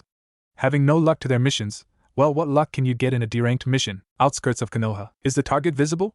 A man's voice asked. The target is visible. A girl's voice responded. The target is visible. A boy's voice said. The third person in the team replied. Air didn't reply. Slowly, they walked away from the bushes to catch Kuro-chan, the said feline who's been missing from Konohamaru's arms. When the feline detected her spectators, she ran away only to be caught by teammates member Uzumaki Naruto. Kuro-chan knew her master's friends, that included Naruto in the list. Hey, we were here first, Sakura yelled. But we got the cat first. Kiba shot back. Agura Sakura was beyond mad. HN replied, the said Avenger. Shino didn't reply once again. Kakashi was back to his beloved orange book with a red circle at the back telling that it's for adults only. After 5 seconds, the group consists of Kakashi's team and Kurenai's team were hearing some sound of giggling. Sensei Sakura yelled, making everybody wince at the pitch of her yell. Huh! Did you say something? Kakashi said, which made Sakura more furious. Sasuke, stoic as ever, just crossed his arms. Hinata and Kiba just stared at Team 7. Kurenai and Naruto just sighed. Kuro-chan just meowed, while Shino just stood there quiet. I think she likes you, Naruto, Hinata said, pointing at the cat. I've petted her before whenever I visit Konohamaru at the Sarutobi compound, Naruto replied, while Kuro-chan was playing one of Naruto's locks near his neck, making him flinch a little. Ticklish? Inner Kurenai thought. Kurenai-sensei, Kuro-chan wants your beloved attention, Naruto said teasingly while Kuro-chan was reaching for Kurenai's red sleeve like a baby. Naruto gave the feline to his sensei. As it reached Kurenai's arms, it was playing one of Kurenai's locks near her shoulder. When this was happening, everybody was watching in every detail, not giving a damn about what were they seeing, since it's in the nature of the felines to play around as always. But in Kakashi's perverted mind, it had a different aspect. Naruto, it's early you to/2 to have babies, Kakashi said. Naruto raised an eyebrow. Babies? He said and took a glance on Kurenai, who had a flushed pink cheeks while Kuro-chan meowed. Ni-san, Kakashi laughed at his ototo. Ma, let's just go to the Hokage's office to report back our mission, Kakashi said. Wait, did you just say our mission? Does it include them as well? Sakura pointed out. Kakashi simply nodded and said, This is a joint team mission. A joint team mission? Sasuke repeated. And now he tells us, Sakura said. Hokage Tower, one of the most peaceful places in Konoha, especially during noon time. Most workers were doing their respective duties. Some were chatting about where they could hang out after work hours. Others were bushed out due to stress, wanting to get away from all the strain. Let's take for example, our beloved Hokage, who already finished a tower of paperwork in a record time. Finally, no paperwork today, I can get to enjoy this peace and quiet for once, Sandaime thought, lighting his pipe as he turned to the window revealing the Hokage monument. Much to his dismay, his so-called peace and quiet was taken away easily. The office's door banged open, showing Team 7 and Team 8. So much to my peace and quiet, Sandaime thought. Hey Sandaime Gigi, we already finished the mission you gave us, Naruto said, while the other genins were rather surprised at Naruto's forwardness to the Hokage. Good, I have another job for you, Sandaime said as he looked for the scroll. Give us at least a C-ranked mission, Sandaime Gigi, Naruto said. Yeah, us too, Sakura said. For once, Sasuke agreed with the pink-haired Kunoichi. Sandaime was thinking whether to pick the C-ranked one or the usual D-ranked one. Don't even think about giving us a D-ranked mission, old man, Naruto added, giving stress on Sandaime's nickname. Sandaime was in panic. He remembered when Naruto used that nickname, the memory already giving him the nosebleed. But by mere chance, he accidentally picked up the D-ranked mission scroll. Big mistake, old man, Naruto added. Everyone was starting to feel that something was seeping out of the blonde. They all saw Naruto form a hand seal and said, Harem no Jutsu. Soon there were 8 naked women saying Sarutobi-sama as fast as the speed of sound. The nosebleeds occurred, coming from the raging hormone teenagers, perverted men, and from the perverted old geezer as well. Not long enough, there were medics everywhere helping out. Some were confused, like how in Kami's name did these shinobi suffered with so much blood loss, and it managed to injure the Hokage, and even Kakashi, Konoha's copy Nin? After the chaos brought by the newly formed jutsu, The jutsu has been declared as a kinjutsu, making it forbidden to use. It took the men for almost 20 minutes to revive to their feet. That left the 3 genins who were still unconscious courtesy of Naruto's jutsu. Sakura was helping her dearest Sasuke-kun while Shino was being helped by a medic. Hinata, on the other hand, was looking out for Kiba. Fine, this will be a joint team mission. Team 7 with Team 8, both jounins will be in charge. Your mission is to protect a bridge builder named Tazuna, as well as his family. Sandaime gave the mission scroll to Kakashi. Where is this man we're supposed to protect? Kurenai asked. At the same moment, the said man entered the room, looking at his protectors. Are they the ones who are going to protect me? He said, pointing at the ninjas with his index finger. Yes, they are. Please don't underestimate them. They are more reliable than you think. Sandaime said. I was talking about the brats. Tazuna said. Why you, dash? Naruto was about to attack Tazuna with his fists, but then he was stopped by his sensei, Kurenai. We're not here to kill Tazuna-san. We're here to protect him. Kurenai said, then she turned around to Tazuna. I suggest you take the Hokage's advice if I were you. Kurenai added. The moment Tazuna saw Kurenai's eyes, he could feel his feet being buried to the floor, either from fear or anxiousness.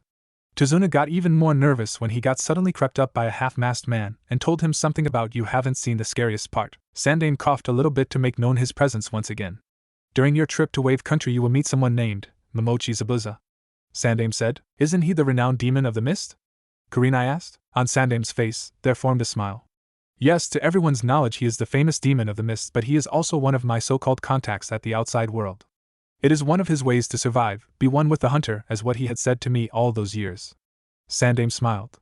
Zabuza will lead you on the way there about this, Sandaime said as he pulled another scroll and gave to Kakashi, who eyed the contents of the said scroll. Nami no Zaisho, Day 1, noon, near the west gate of Konoha, stood an old man.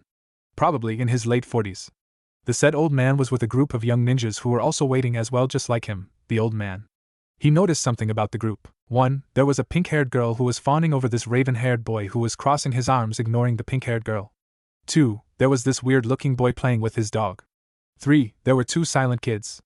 The first one was looking down, while the other one was different. Tazuna couldn't even tell where he was looking because of his deep-shaded sunglasses. 4. Lastly, Tazuna noticed that he was being watched. He turned around to see who was staring at him, only to find the same blonde-haired boy who was about to attack him earlier. After 10 minutes, they all heard a poof. When the smoke dissipated, it showed Team 8's Jounin instructor, Yuhi Kurenai. She asked if Kakashi had showed up, but when Kiba said that he saw the copy Nin entering a bookstore on his way to the gate. Everybody swear they saw an imaginary vein popping out on Kurenai's forehead. The vein popping only stopped when Kakashi showed up with a new edition of Ika Ika Paradise. Yo, let's go, Kakashi said behind his new orange book. The next thing they knew, they were walking away from the west gate. Kakashi with Shino on the front, Sakura ogling over Sasuke at the back of Kakashi and Shino, Hinata with Kiba at Tazuna's side, both left and right, respectively, while at the back were Naruto and Kurenai. As they all walked, none gave a damn about the puddles on the ground, but Naruto did. Kurenai saw the ones at the front stopped walking, especially Kakashi. She too stopped and saw Naruto standing in front of numerous abnormal puddles. The next thing they saw was a blur. Everybody was caught up with the blur that turned into a group of ninjas and samurais. There were 4 ninjas particularly from the hidden village of the mist, and 4 samurais that came from the hidden village of the rock. They were so caught up that no one realized that one member of their group was captured quite easily, much to her dismay. Give us the old man and this won't get messy, the leader said, pointing at Tazuna with his katana. What if we don't? Kakashi replied. She dies, the leader said, pointing to the captured Kurenai. Sensei! Teammate cried. They were in a battle position ready to rescue their sensei. Nobody moves. If one of you moved, we'll kill you instead, leaving the old man and this exotic woman of yours to us, the leader said as he grinned manically. With this said, all the enemies were moving near Team 7 and Team 8. Naruto loosened up and he moved. The enemy leader's eyes shot at the blonde who was doing something with his hands. It didn't register to the leader's eyes. It was like a fast blur. The fool, what the heck was he thinking, forming hand seals when someone is ready to stab him at the back? The leader thought. They could all see Naruto, stabbed at the back by the enemy, being thrown at the side of the nearby forest. Naruto, /beat/. Kurenai witnessed everything. She was still shaking from the fact that Naruto was stabbed in front of her. She could feel some beatings inside of her that she couldn't even comprehend. /beat/. It can't be. /beat/. Naruto-kun's dead? /beat/. Impossible. /beat/. It must be a genjutsu. /beat/. But how come I didn't detect it? /beat/. I should have stopped it from happening. /beat/. The sound of beatings didn't stop. It only took its pace even further, and soon it became more ragged. What's the matter, scared Oju-chan? The leader asked behind Kurenai's ear. If I get loose from you, I swear I'm going to kill you, Kurenai said with gritted teeth. Let's see you try. The leader mocked the now freed Jounin. Currently, both Jounins, Kakashi and Kurenai, were fighting against the enemy ninjas, while the 5 Genins were defending Tazuna's life against 4 samurais. Sakura and Hinata were both at Tazuna's side. Kiba and Akamaru already formed the Jujinbushin. Shino was calling out his Kikai bugs. At the same time, Sasuke formed a set of hand seals and called out, Katan, Gakakyu no Jutsu. Once the flames were off, there was only one samurai left. Kiba used his Gutsuga to their last enemy, wanting to make his opponent to feel the loss he received. Meanwhile, both Kakashi and Kurenai were trying to fend off the flying shurikens heading their way. This is beginning to be child's play, the enemy ninja said as he formed a series of hand seals and said, Suetun, Sukudan no Jutsu. Kakashi was about to cast a jutsu the moment he saw the upcoming barrage of water until he heard a familiar voice shout out, Suetun, Sujin Hiki. Soon, both Jounins were seeing a wall of water in front of them. They both turned and saw the caster, Naruto, with somebody in tow. When the water dissipated, it revealed 5 ninjas, 3 leaf ninjas and 2 mist ninjas. The enemy ninjas stepped back when they saw the new additions, namely, Momochi, Zabuza and Haku, A/N, its female Haku. What's the matter? You all looked like you've seen a ghost, Zabuza said as he picked up his sword Kubikiri Hocho from his back, bringing it forth. Haku, Zabuza called out. Haku slowly walked up to the enemy ninjas while in her right hand held 4 needles for each enemy ninjas. Perfect number, Haku thought.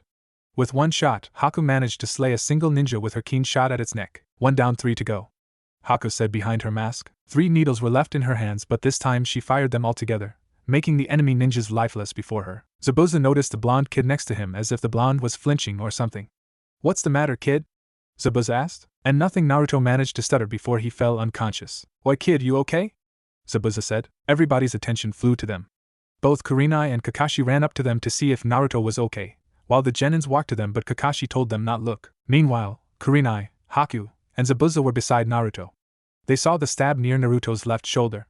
Kurenai didn't imagine that the stab passed through his body. Slowly, they all saw a small tint of red chakra coming out of his body, healing his wounds perfectly. But something was off. Naruto had not yet awakened from his unconsciousness. Kakashi walked up to them and carried Naruto at his back.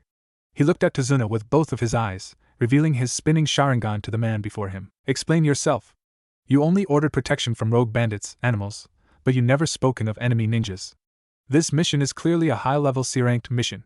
Not only that, this mission managed to hurt my little brother. At the mention of little brother, Tazuna looked at the kid Kakashi was carrying and looked down. Now I tell you again, explain yourself, Tazuna-san, Kakashi said. Tazuna started to tell the whole group about what has been happening in Wave Country, including Gato, who wants Tazuna dead for making this bridge that will corrupt his, Gato, business. Tazuna, eh? Zabuza said as if tasting the name. Tazuna looked at the famous demon of the mist with bullets forming at the side of his face. Kakashi, if that kid wakes up, he'll probably tell us to continue this mission, Zabuza said as he looked at Kakashi and turned to look at Kurenai. Right, Zabuza asked, looking at Kurenai, who only nodded and looked worried to her student. Besides, I'm sure Tazuna-san here will have to pay the full amount for your mission. Right, Tazuna-san? Zabuza said with earned him a nod from the bridge builder. Zabuza walked forward with Haku leading the way while Kakashi followed behind. Kurenai and the others walked next to them. Wait. You're going to help us? Kakashi asked, bringing down his hitai to hide his left eye. Right you are. I believe Monkey told you about this, am I right? Zabuza said. Kakashi pondered for a while when Zabuza said monkey. Zabuza actually meant Sarutobi. Sara means monkey, Kakashi thought. Yes, he did, Kakashi said. Just our luck. Everything seems to take its place, don't you think? Zabuza said as he walked to the near boat with a man in it. It's rather peaceful yet disturbing in here, Kurenai thought while Naruto was sound asleep at her lap.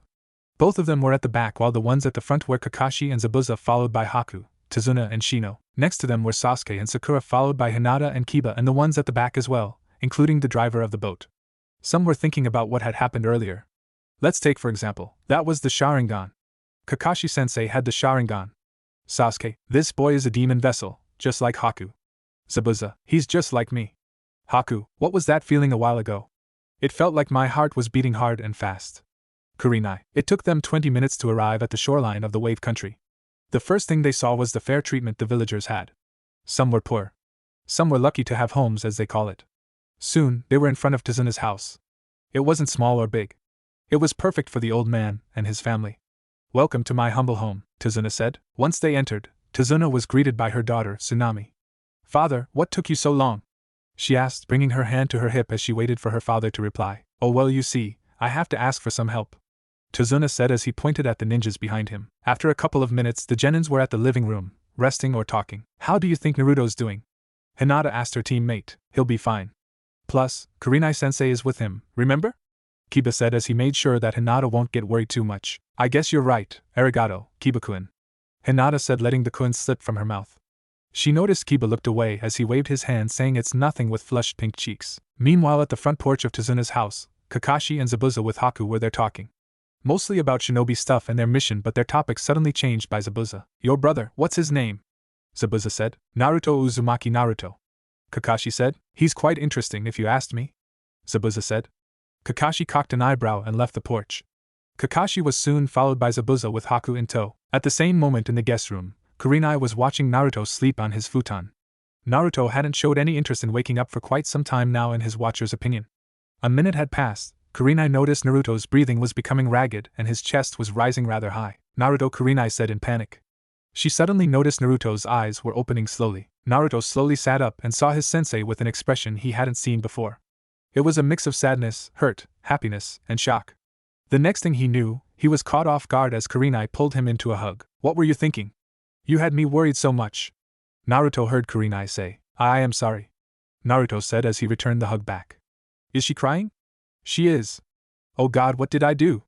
Kurenai-chan, please don't cry. Naruto said. Unknown to him, he let out the chan in Kurenai's name. At the same time, Kakashi, Zabuza and Haku were watching the couple's lovely session as to what Kakashi had named it. This is quite interesting. Don't you think, Zabuza-san? Kakashi said with a smirk under his face mask, letting Naruto and Kurenai know their presence. The moment they heard Kakashi's voice, they let go of each other. Kurenai sat up and looked down at the floor, wishing to get sucked by the earth. She hated when Kakashi gets to his teasing mode. Zabuza grinned at the event he had witnessed.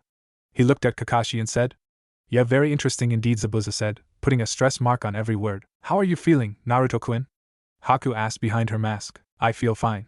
Who are you anyway? Naruto asked. My name is Haku. I'm Zabuza's sister. Haku said as she revealed her smiling face to the young blonde. What? Naruto said, almost shouted. You don't even look close to him. I don't see any family resemblance between the both of you. Naruto said rather loudly, that made the man called Zabuza twitch his eyebrow rather at a fast speed. Baka. I adopted Haku back when she was still a child. Zabuza said. Oh, that's probably the reason why she wouldn't look close to you, she's too pretty to be your sister. Naruto said as she tried to stand up with success.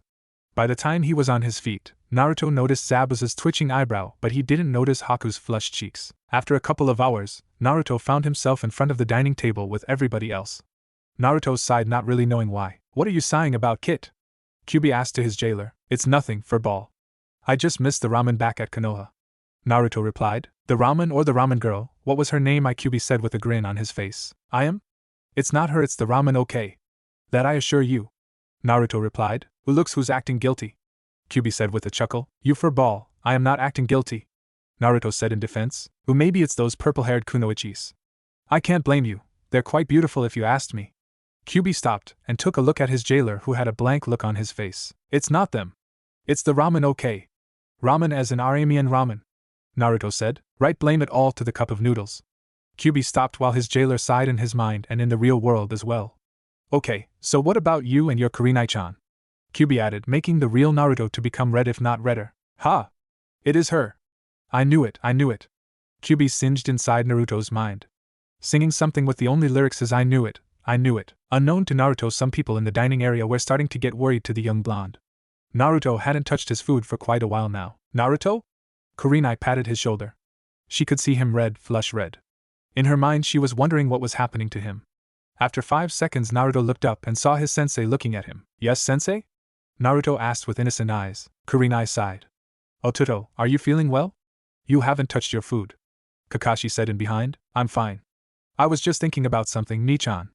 Naruto said as he picked up his spoon and started to eat his porridge. After an hour or so, Tazuna decided to go to the market to buy some groceries since they were running short in their stocks. Tazuna told Kakashi that he will be out for some groceries with Naruto to stretch his muscles, as what the old man suggested. Currently with Naruto and Tazuna stopped and looked at the ninja before him. Naruto had this questioning look on his face that said, What are you thinking, old man? Kind of look. Tazuna held out his grocery list and a few bills from his wallet and gave it to Naruto. Buy them, I'll just watch you. Tazuna said. What?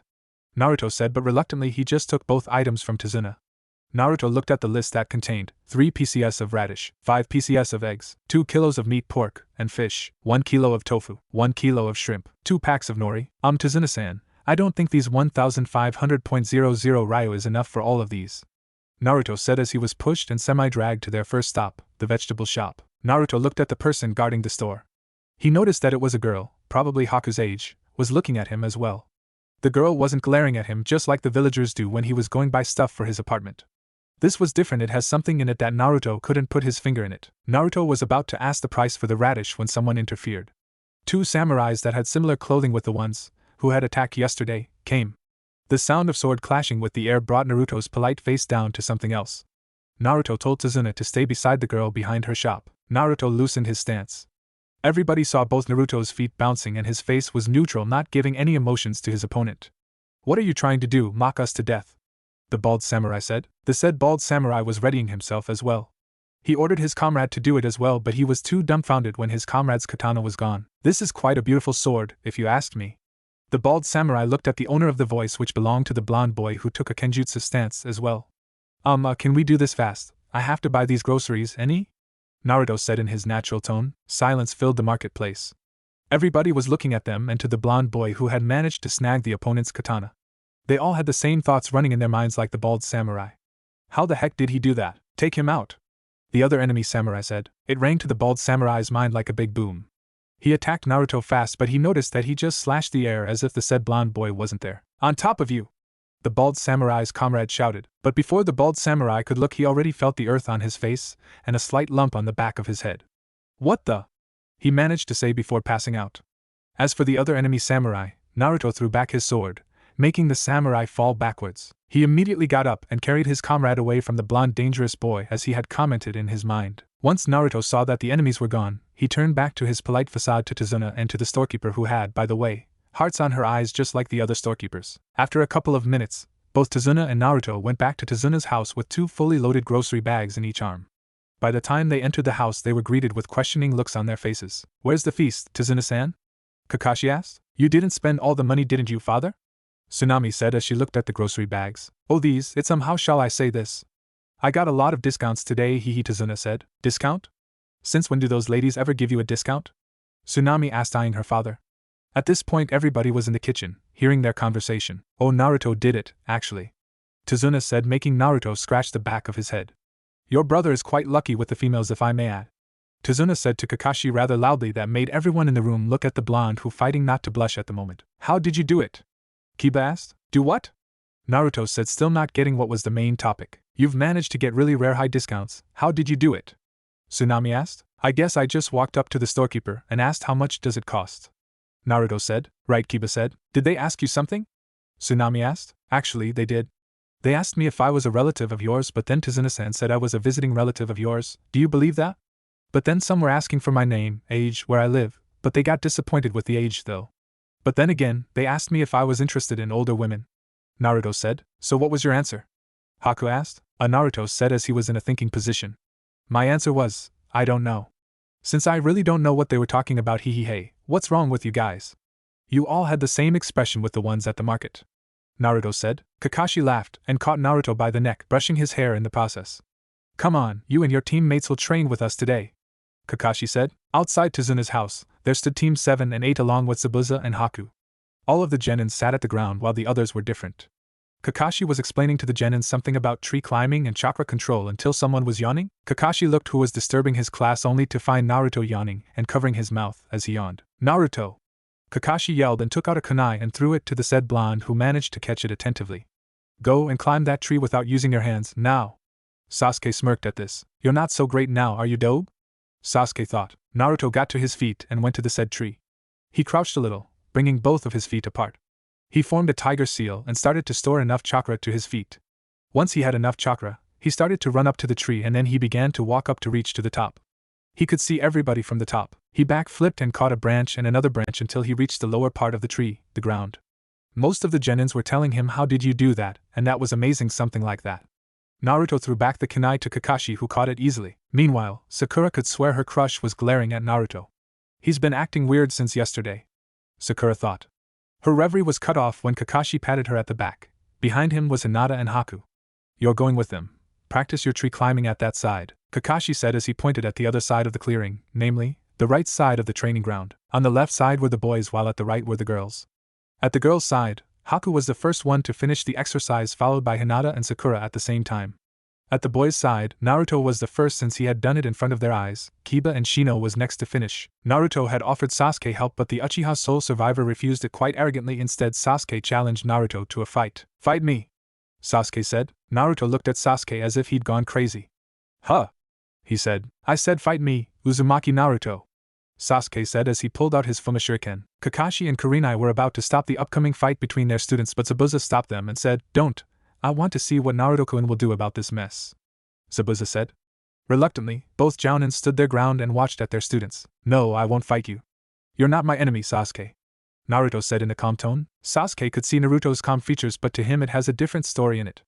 How dare he act all calm on me? Is he making fun of me? I an Uchiha, Sasuke thought. Sasuke didn't reply any further. He just attacked at Naruto with his Fumashuriken in hand. Naruto quickly sidestepped away from Sasuke, who already gained his posture from his recent attack. What did I do now? Naruto thought as he blocked the upcoming projectile that was targeted at his head. Sasuke, stop at this instant. Naruto raised his voice, but it only fell to deaf ears. Soon, Naruto saw a familiar set of hand seals. Naruto quickly formed his own set. When Sasuke shouted Katan, Kukaku no Jutsu, and let out a large ball like flames through his mouth, Naruto did the same. Only, he called out was, Katan, Ryuka no Jutsu. It totally covered the grand fireball by a large flame dragon. Once the flames were out, Naruto stopped to observe Sasuke. The said Uchiha prodigy was forming another set of hand seals, but Kakashi was already there stopping the fight, much to Zabuza's dismay. That's enough, Sasuke, Kakashi said as he held Sasuke's arm. Sasuke glared at his sensei with his newly formed Sharingan that had 2 commas on each eye. Then he walked back to Tazuna's house, followed by Sakura behind. Naruto looked at Sasuke's retreating back. His eyes tell everything, but what was it trying to tell? Naruto thought. His train of thoughts was suddenly cut off when Kiba was shaking the hell out of him. That was amazing, Naruto. You beat the hell out of that bastard, Kiba said as he continued to shake his blonde friend. Kiba-san, I think Naruto-san had enough with your shakes, Shino said, making Kiba stop with wide eyes, as well as Naruto, who had gotten away from Kiba's grip. He too stared at the young Abirame with wide eyes. Shino, on the other hand, raised his eyebrow. Have you realized that you let out a couple of words with numerous syllables in it? Naruto said, still disbelieving. Thank you for the observation, Naruto-san, Shino said. There it goes again, Naruto said. Honestly, Shino, why not talk a lot? Kiba asked. This caused everybody's attention to them since they know that Shino doesn't talk much. I simply talk when it's needed, Shino said. Right, Naruto and Kiba. Everybody's attention altered when they heard someone was calling out for them. Dinner's ready, Tsunami shouted. Once they entered the dining area, they saw Tazuna seated at the middle while the one next to him was new to the group's eyes. They all saw Sasuke and Sakura entered the room. The one next to Tazuna glared at the ninjas. It matches with Hyuga Hayashi's glare in Hinata's opinion. Why bother helping us? You all will end up dead anyway, the boy said. Naruto had too much of arrogance in one day. Let's just say, Naruto snapped. The one who was seated next to Tazuna was no longer seated in his chair, but rather he was raised against the wall through the collar by Naruto. We ending up dead, yes sure, but at least we died with a fight. Unlike you, who would probably cry and do nothing, Naruto said. Before him was a boy trying not to cry. Once Naruto let go the boy, the said boy cried away, running back to his own room. I lost my appetite. I am sorry about the commotion, Naruto said, walking away. I'm sorry about Inari, Tsunami said. Is he always like that? Kurenai asked. Tsunami shook her head. No, he was a cheerful boy, but when his father died, Tsunami looked down, not wanting to remember some unwanted memories. Tazuna looked at his daughter with remorse in his eyes. He knew her husband's death hadn't stopped plaguing her, and her son's memories. Dinner went with an eerie silence. The only thing that can be heard was the steam being produced by the rice cooker. After dinner, Tsunami decided to take Inari's meal to his room. Meanwhile, Kakashi separated the group once again, the girls at the right and the boys at the left. He told them to sleep early since in the next day Tazuna will have to go to the construction site where the bridge is being built. Later that evening, Kakashi, Kurenai, and Zabuza with Haku planned to take the night's watch, seeing as it wasn't safe for Tazuna's family to be left unprotected even at their sleep. Kakashi and Zabuza were at the backyard while Kurenai was at the front porch. Haku, on the other hand, was at the roof surveying the ones below. Kurenai was leaning at the wall at the front porch. She had been guarding there for almost 15 minutes now. She thought that she had heard some footsteps from the inside until the sound became more defined. Did somebody come in unnoticed? Kurenai thought. She formed a series of hand seals and whispered a jutsu that made her invisible. Once Kurenai managed to come inside, she concealed her chakra as low as possible. By the time she saw the source of the noise, she stopped walking. She noticed a familiar voice talking with itself. Kurenai walked closely to see who was there at this mere moment. See, she always tells me to seek the underneath of the underneath. His eyes tell everything, but I can't still see it. What would you do if you were at my place, Ha-sensei? A voice said to no one in particular. Kurenai took this moment to enter the scene. Have you tried harder? Kurenai asked. This caused the owner of the voice to turn to see who was there behind him. Kurenai-sensei? Naruto said. Can't sleep? Kurenai asked. Naruto only shook his head in response. He saw her walk outside the front door. Soon, he followed her. It was 2 o'clock in the early morning at that time. Cold air was present. It made the night chilly. Naruto tucked out his jacket and placed it on Kurenai, who was seating at the stairway of the front porch. Kurenai, on the other hand, was caught off guard when Naruto placed his jacket on her. She looked at him with a tint of pink on her face. When she remembered what she had done back at the guest room, she was now trying not to blush furiously. She was thankful that Naruto's jacket served as a cover from her blush. It took her at least 20 minutes to gather or to complete her speech, but when she was about to speak, she saw Naruto asleep leaning at the wooden rails, face down. Kurenai smiled at this. She gently placed Naruto's jacket on him as he continued with his slumber beside Kurenai. Nami no Zaisho, Day 2. Morning breeze, calm, cool and gentle, it flowed softly, making the leaves swirl in various directions. At the same moment, the sun chose to rise up and to make known its presence. Slowly, the cool breeze and the warmth coming from the sun, coupled together, harmonizing, making a new feeling. The morning rays slowly crept its way to the residents' eyes, making them awake. Some grunted, sighed, while some shrugged. Meanwhile, outside Tezuna's door, a certain blonde gradually opened his eyes. He noticed that he had fallen asleep outside Tezuna's door. He saw his jacket on him as if someone had placed it while he was sleeping. He remembered he had placed it on Kurenai. He can even smell a hint of her scent in his jacket. And Naruto, did you sleep here outside Tezuna's house? Kiba said as he walked to his blonde friend with Hinata behind. Of course not, I just woke up early, that's all. Naruto said, not really wanting to tell the truth. Right, Tsunami-san said that breakfast will be ready soon. When Naruto heard the word breakfast, there was an audible grumble, audible enough for Team 8 to hear. Naruto just scratched the back of his head while on his face was a sheepish grin on it. You shouldn't have skipped dinner last night, Naruto. Hinata said while Akamaru barked in agreement. Come on, let's go in. I can already smell Tsunami-san's cooking. Kiba said as he placed his young pup on the floor. Soon, the dining area was filled with people and dog for Akamaru's case. Tezuna announced that he will be at the construction site after breakfast. Both Leaf Jounins agreed to take Tezuna at the construction site with Zabuza, but this time Haku won't be with Zabuza. Haku was ordered to stay here with the other Genins to guard and protect Tezuna's family just in case Gato decided to take them as hostages. Haku interrupted their plan and said, why not put Tezuna's family and the villagers in a secluded place? I'm sure once Gato decided to attack, he won't care about the casualties.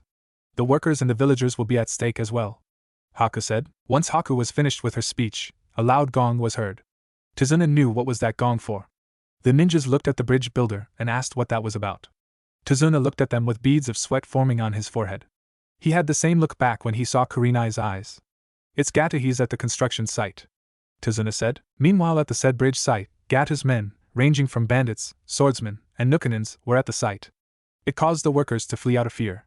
Once the workers were about to reach the end of the bridge, they all saw a group of ninjas with Tezuna and his family in tow. Both Leaf Jounins and Mist Ninjas stayed to protect the bridge while the Genins were ordered to place the villagers and the workers as well as Tezuna's family in a safe clearing. When Zabuza formed a familiar set of hand seals in Kakashi's opinion, Kakashi turned to Sasuke and Kiba. Sasuke, Kiba, both of you will be in charge of the villagers' safety, Kakashi said and turned to Hinata. You will lead them to a safe place. 3 Genins nodded their heads. The Genins ran with Hinata leading the way. It only took them at least 3 minutes to find a safe spot. They were contemplating whether if some of them will have to go back to help their senseis. Shino and Kiba decided to stay to protect the others while Naruto and Sasuke agreed to go back and help. Sakura was about to say that she wants to go with Naruto and Sasuke, but Naruto beat her up to it. Hinata should come with us. Her Byakugan can see through the mist Zabuza-san had made, Naruto said. Sakura was about to complain, but when she saw Sasuke's eyes turn into something different, she just nodded in response. Naruto saw Sasuke's eyes. There, he saw the Sharingan. Sasuke had 2 commas on each eye. Ayano, we should hurry up to help back our senseis, Hinata whispered loud enough for them to hear. Without thinking, they all run fast to the bridge where the fight had already begun. At the bridge, Kakashi with his Chidori was attacking one of the Nukanins.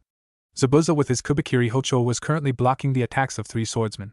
Haku managed to kill most of the bandits with her Makyu Hayashu. Kurenai with her Kokwanjio no Jutsu. She managed to slay at least 2 Nukanins with her Genjutsu. Zabuza was about to say to Gato give up until they all heard a vaguely loud thump that made the bridge quake. Now, behind Gato was a giant, which everyone thought. The Genin group that consists of Hyuga Hinata, Uchiha Sasuke, and Uzumaki Naruto came. they managed to see who their superior's opponent was. From their point of view, that being was beyond enormous. He's taller than Gai-san. Naruto, what the heck? Sasuke, Hinata, I like you all to meet Okubo, your doom. Gato smiled and left with his attendant. He waved a farewell to the ninjas at the bridge as he escaped in his boat. Kakashi surveyed the one in front of him and his comrades. From what he can tell, this match will be different. Why left a single man to fight with us? Gato only used those men a while ago to make us exhausted for this major fight. How could I not see it? Darn it! Kakashi thought. He looked at Zabuza, who was looking at him as well. Haku was looking at her Aniki. From what she could see, Zabuza and Kakashi had a plan under their sleeves. Zabuza tightened his grip on his Kubikiri Hocho, while Kakashi formed a set of hand seals and held his right wrist. After a couple of seconds, a sound of creaking can be heard all over the place. Zabuza looked at Kakashi, who nodded in response. With a fast blur, Kakashi and Zabuza attacked at the man before them. Kakashi on the top with his Chidori while Zabuza below with his Kubikiri Hocho. Everybody would have thought that their attack would be a success, but on the contrary it failed miserably. Okubo caught Kakashi by the arm while Zabuza's attack was blocked only by Okubo's arm shield. What the? He should be cut in half, not like this, Zabuza thought. His reverie was cut off when he and Kakashi got thrown to the wooden railings of the bridge, making them unconscious in the process. Haku ran for Zabuza while Naruto ran for Kakashi. Kurenai was about to stop Naruto, but Okubo moved in, giving Kurenai a knee kick on her stomach. The force and pressure made her cough blood and flew back, but Okubo managed to catch her by the hair, making Kurenai wince in pain. Hinata managed to shout out Kurenai's name out of fear. Haku, Hinata, Sasuke were about to attack, but something was off. They couldn't move. Okubo looked at them with a sly smile on his face. Can't move? This technique is called Kanashibari no Jutsu. Surprised? I see, Okubo said. Okubo saw the blonde boy glaring at him as if the said blonde was trying to pierce Okubo's eyes. You care for this pitiful woman? Okubo smirked and looked at Kurenai's features with malice in his eyes as he licked the trickle of blood from her chin. This caused Naruto to get even more enraged. Why won't you try and catch her then? Naruto watched as Okubo raised Kurenai once again. Okubo clenched his fist and did something unforgivable in Naruto's opinion. Okubo punched Kurenai at the stomach, making her fall off the bridge. Naruto didn't have to think any other things. He ran after Kurenai, who was on the process of falling. He jumped down to race forward to her body. Once he had held her safe, he changed their position so that he could break her fall, since he knew that Kyuubi could heal him. Naruto? Kurenai managed to stutter. She could see her surroundings were upside down. It was until now that she remembered what that bastard Okubo did to her. She noticed the position they were in. Oh no! If we reach the bottom, Naruto-kun will receive the blow. Kurenai thought as she tried to change it, but to no avail. Naruto was holding her tight. His eyes were closed as if waiting for the blow to occur. Back with Kakashi and Zabuza, they managed to recover back in time and saw Naruto jump down the bridge to catch Kurenai. Kakashi noticed Haku, Hinata, and Sasuke immobilized from where they stood. He immediately countered the said jutsu, freeing the three of them. Zabuza took his chance to challenge Okubo in an all-out kenjutsu match while Kakashi made sure that the others were okay. With Shino, Kiba, and Sakura, they took notice that Inari was on top of a table, shouting for attention. Tsunami was telling Inari to go down from there, but Inari was still shouting until he got everyone's fair attention. What's the matter with you? A villager asked. Inari just glared at the villager and said, Listen up. Our friends are out there risking their lives just to save us. We should go there and help them. Inari shouted. But what can we possibly do? Another villager asked. We fight with all we've got, Inari said. He could some villagers murmuring about something. Tazuna was about to say something when a villager yelled, Let's show them what we've got. Soon, there were people walking to the bridge. They could see Zabuza fighting with an enormous enemy even bigger than Zabuza. In the meantime, Kurenai was in panic. Panic for her life and panic for Naruto. He hadn't responded in all of her callings. Kurenai could see the water below them clearly, but something was off. They stopped just before they could hit the water. She could hear Naruto panting, and above all she could see a pair of black wings at Naruto's back. Kurenai-sensei, how are you feeling? Naruto asked as he shifted their position. They were floating above the water. Kurenai hadn't answered yet. She was still looking at his black wings. I take it that you're alright, she heard him say. Soon they were flying up to the bridge. Once they got there, they both saw Zabuza being thrown to the wooden railings again. Kakashi noticed Naruto's and Kurenai's presence, but his line of sight was focused to Naruto, who had a pair of black wings on his back. Okubo noticed the blonde boy and the woman he abused a while ago. He took this opportunity to charge at them. He tightened his grip on both of his axe. Kakashi noticed this. He was about to warn Naruto and Kurenai until, What the? Okubo said. In front of him was the said blonde and the woman, only they were covered by the blonde boy's wings. Okubo moved back and saw the wings were slowly revealing Naruto with Kurenai. Naruto walked to Okubo, who stepped back for every step Naruto did. You, Okubo heard Naruto say. Naruto took another step. By the time his ankle reached the ground, he vanished in thin air. Okubo was frankly looking everywhere. The only thing that he did see was a flash of yellow and black. Everybody saw Naruto spun vertically. Naruto managed to kick Okubo at the jaw 2 times as he spun. Okubo immediately collected himself. He saw Naruto forming a set of hand seals and shouted Raiden, Shurai no Jutsu, lightning release, lightning strike technique. The moment the technique was released, Okubo could see a dragon-shaped lightning coming his way. Unfortunately for Okubo, the technique closes its target for a sure kill. As a result, Okubo lay lifeless on the floor while Naruto fell to his knees, unconscious, as his wings dissipated as well. At the very same moment, the villagers and other leaf ninjas came. They managed to witness how Naruto defeated the man before him, Okubo. After the bridge incident, the villagers decided to name the bridge as the Naruto Great Bridge, much to Inari's perseverance. Nibankari, aftermath. Noon, outside Konoha Hospital stood 3 people. The first one carried flowers in her arms. The second one carried plastic bags with bento boxes in it. The third one carried an orange book in his hand. Once they walked inside the said hospital, they went straight to the nurse's counter to ask for their friend's/brother's room number. After a couple of minutes, they were at the 3rd floor corridor. Of all the strange things that they had seen in their entire life was different from this one. Before them was Kanohigaku no Sato's Sandaime Hokage, Sarutobi, listening/eavesdropping intently behind Uzumaki Naruto's door. Hokage-sama, what are you doing? Sandaime heard a woman's voice say. By the time Sandaime turned, he saw Hatake Kakashi, Yuzuki Yugago, and Mitarashi Anko, looking at him with a questioning look on their faces. But before he could answer, Naruto's door swung open revealing Yuhi Kurenai. She looked at the newcomers with a surprised/shocked expression on her face. Naruto-kun's awake now, Kurenai said. With her statement, both purple-haired Kunoichis and the Sandaime Hokage walked inside the room, leaving Kurenai with Kakashi and the closed door. Kakashi looked at Kurenai as if the said copy Nin was trying to read Kurenai's eyes. From his opinion, there was something evident in those wine-red eyes. Maybe that was the reason why the Hokage was listening behind Naruto's door. Where you've been crying? Kakashi asked. Kurenai looked shocked as she faced the floor. Of course not. What are you trying to say? Kurenai asked. Nothing. Kakashi paused. Tell me, do you like my otudo? Kakashi asked as he stared at the ceiling. What? I was thinking of the possible answers as why were you crying? I had 3 answers. First, Naruto's health became critical. Second, you were so worried for Naruto-kun's life just like back at Tazuna's house. While the third one was, you're afraid that Naruto will never come back to you ever again because you like him. But I doubt the first one, as we can see a while ago that Naruto is okay. So now I am dropped to my second and third answer. So we're back to my original question again. Do you like my otuto? Kakashi said like it was a daily basis. Kurenai was shrinking fast, whether it was by embarrassment or something else. She looked at the floor once again. How come I can't answer this lame question? Is it really lame? You did cry a while ago. Inner Kurenai said, 1 hour before. In room 308, white sheets were slowly shifting. The person beside the one on the bed had a worried look on her face. Her wine-red eyes had a sore look in it, making it puffy. The one on the bed was slowly turning and shifting on his bed. The one beside him could hear some murmuring sounds that she couldn't comprehend. On her seat, she saw the one she was watching slowly sat up looking at her, as she looked at him as well.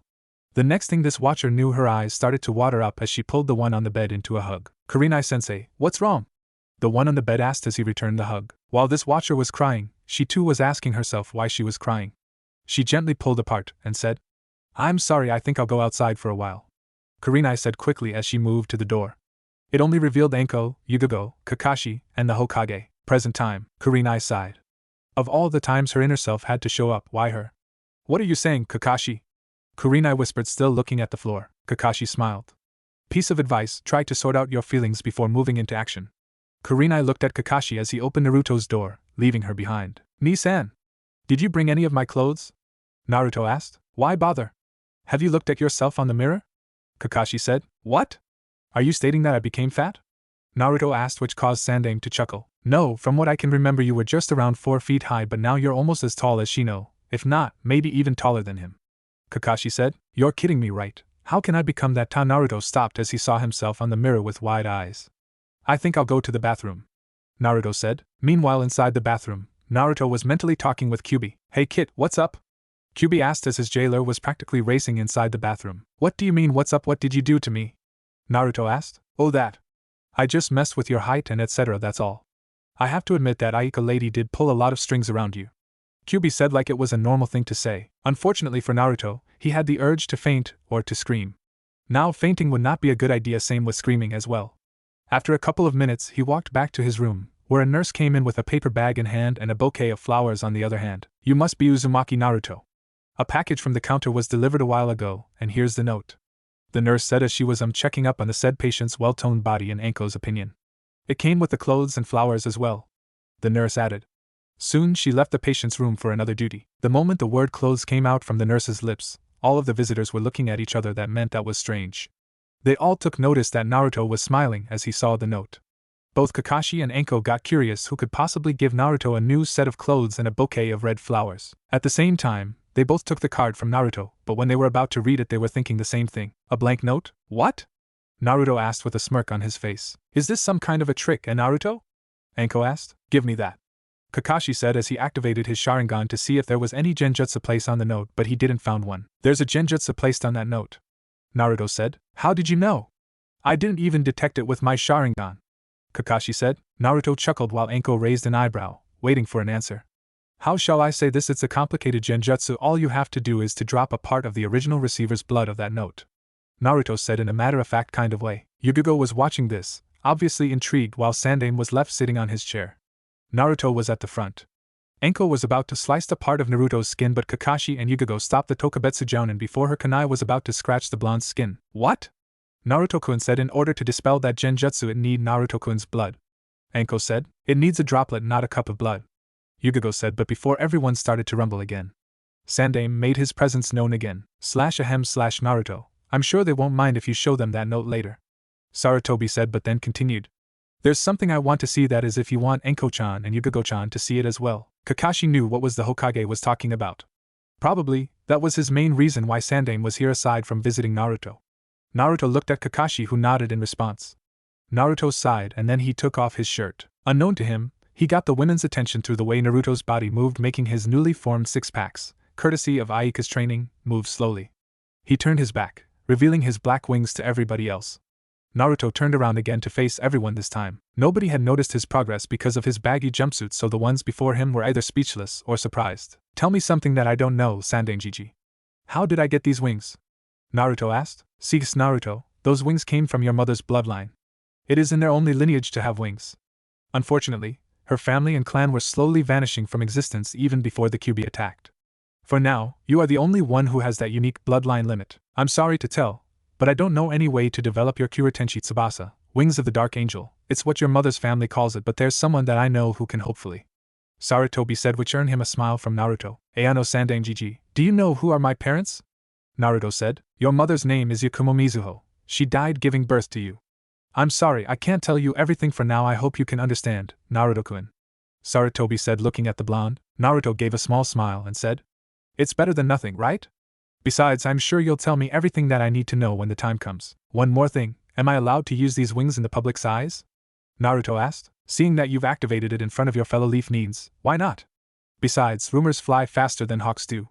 Sandaime said with a grin. Naruto, on the other hand, gave the old man one of his famous fox grins. Can we please read that note? Anko said, breaking the moment. Sarutobi had a visible sweat drop at the back of his head.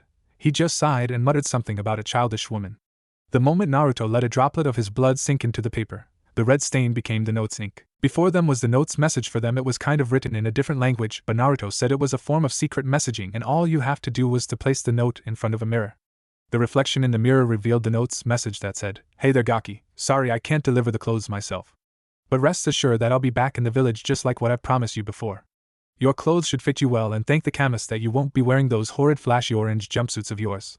The color is making me want to burn them with a katon jutsu. Seriously, you'll see me when you'll see me. Your sensei, Aika. Naruto smiled as he read the note. Aika-sensei hadn't forgotten her humor. He thought.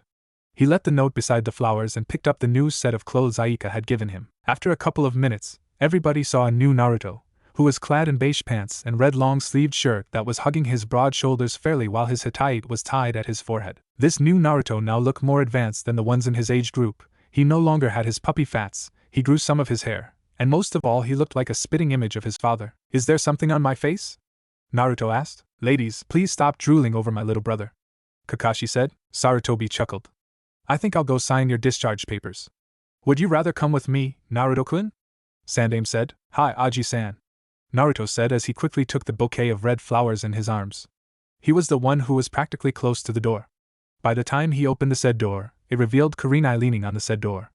Due to the law of physics, what comes up must come down, right? In a swift moment, Naruto caught Kurenai, one arm at the neck and the other was at her waist, hugging her with a bouquet of red flowers in the process. Kurenai was only supported by Naruto's arms and both of her legs. Unfortunately/fortunately, Kurenai slipped, making Naruto's lips fall down to Kurenai's. I told you what comes up must come down. Wow, Naruto, I didn't know you had it in you, Anko said. With her statement, Naruto and Kurenai pulled away fast, both blushing. Naruto was looking at the ceiling, then to the window with flushed cheeks by the way, while Kurenai was looking at her trusty floor with red cheeks. Like how many times had I looked at the floor? She asked herself. Sarutobi chuckled again, but this time it was louder than before. Haha, what would Gai-san say if he saw this? Sandaime said. He'll burst out talking something about the flames of youth is burning within you, Anko said as she made a good guy pose. After the good 5 minutes of laughter, they started walking to the lobby of the hospital. In the front were Sandaime and Naruto, who was carrying a bouquet of red flowers which gave him looks from the nurses in the hallways. At the back were Kakashi, who was back to reading his orange book, and Kurenai, who was back looking at the floor. In front of them were Anko and Yugo, who were looking at the blonde in front of them. Chunin Exam I. Team 8, consisting of Hyuga Hinata, Inuzuka Kiba, and Uzumaki Naruto, were currently walking at the main streets of Konoha. 2 Genins were looking at their teammate, who apparently hadn't spoken or reacted to any of their discussions.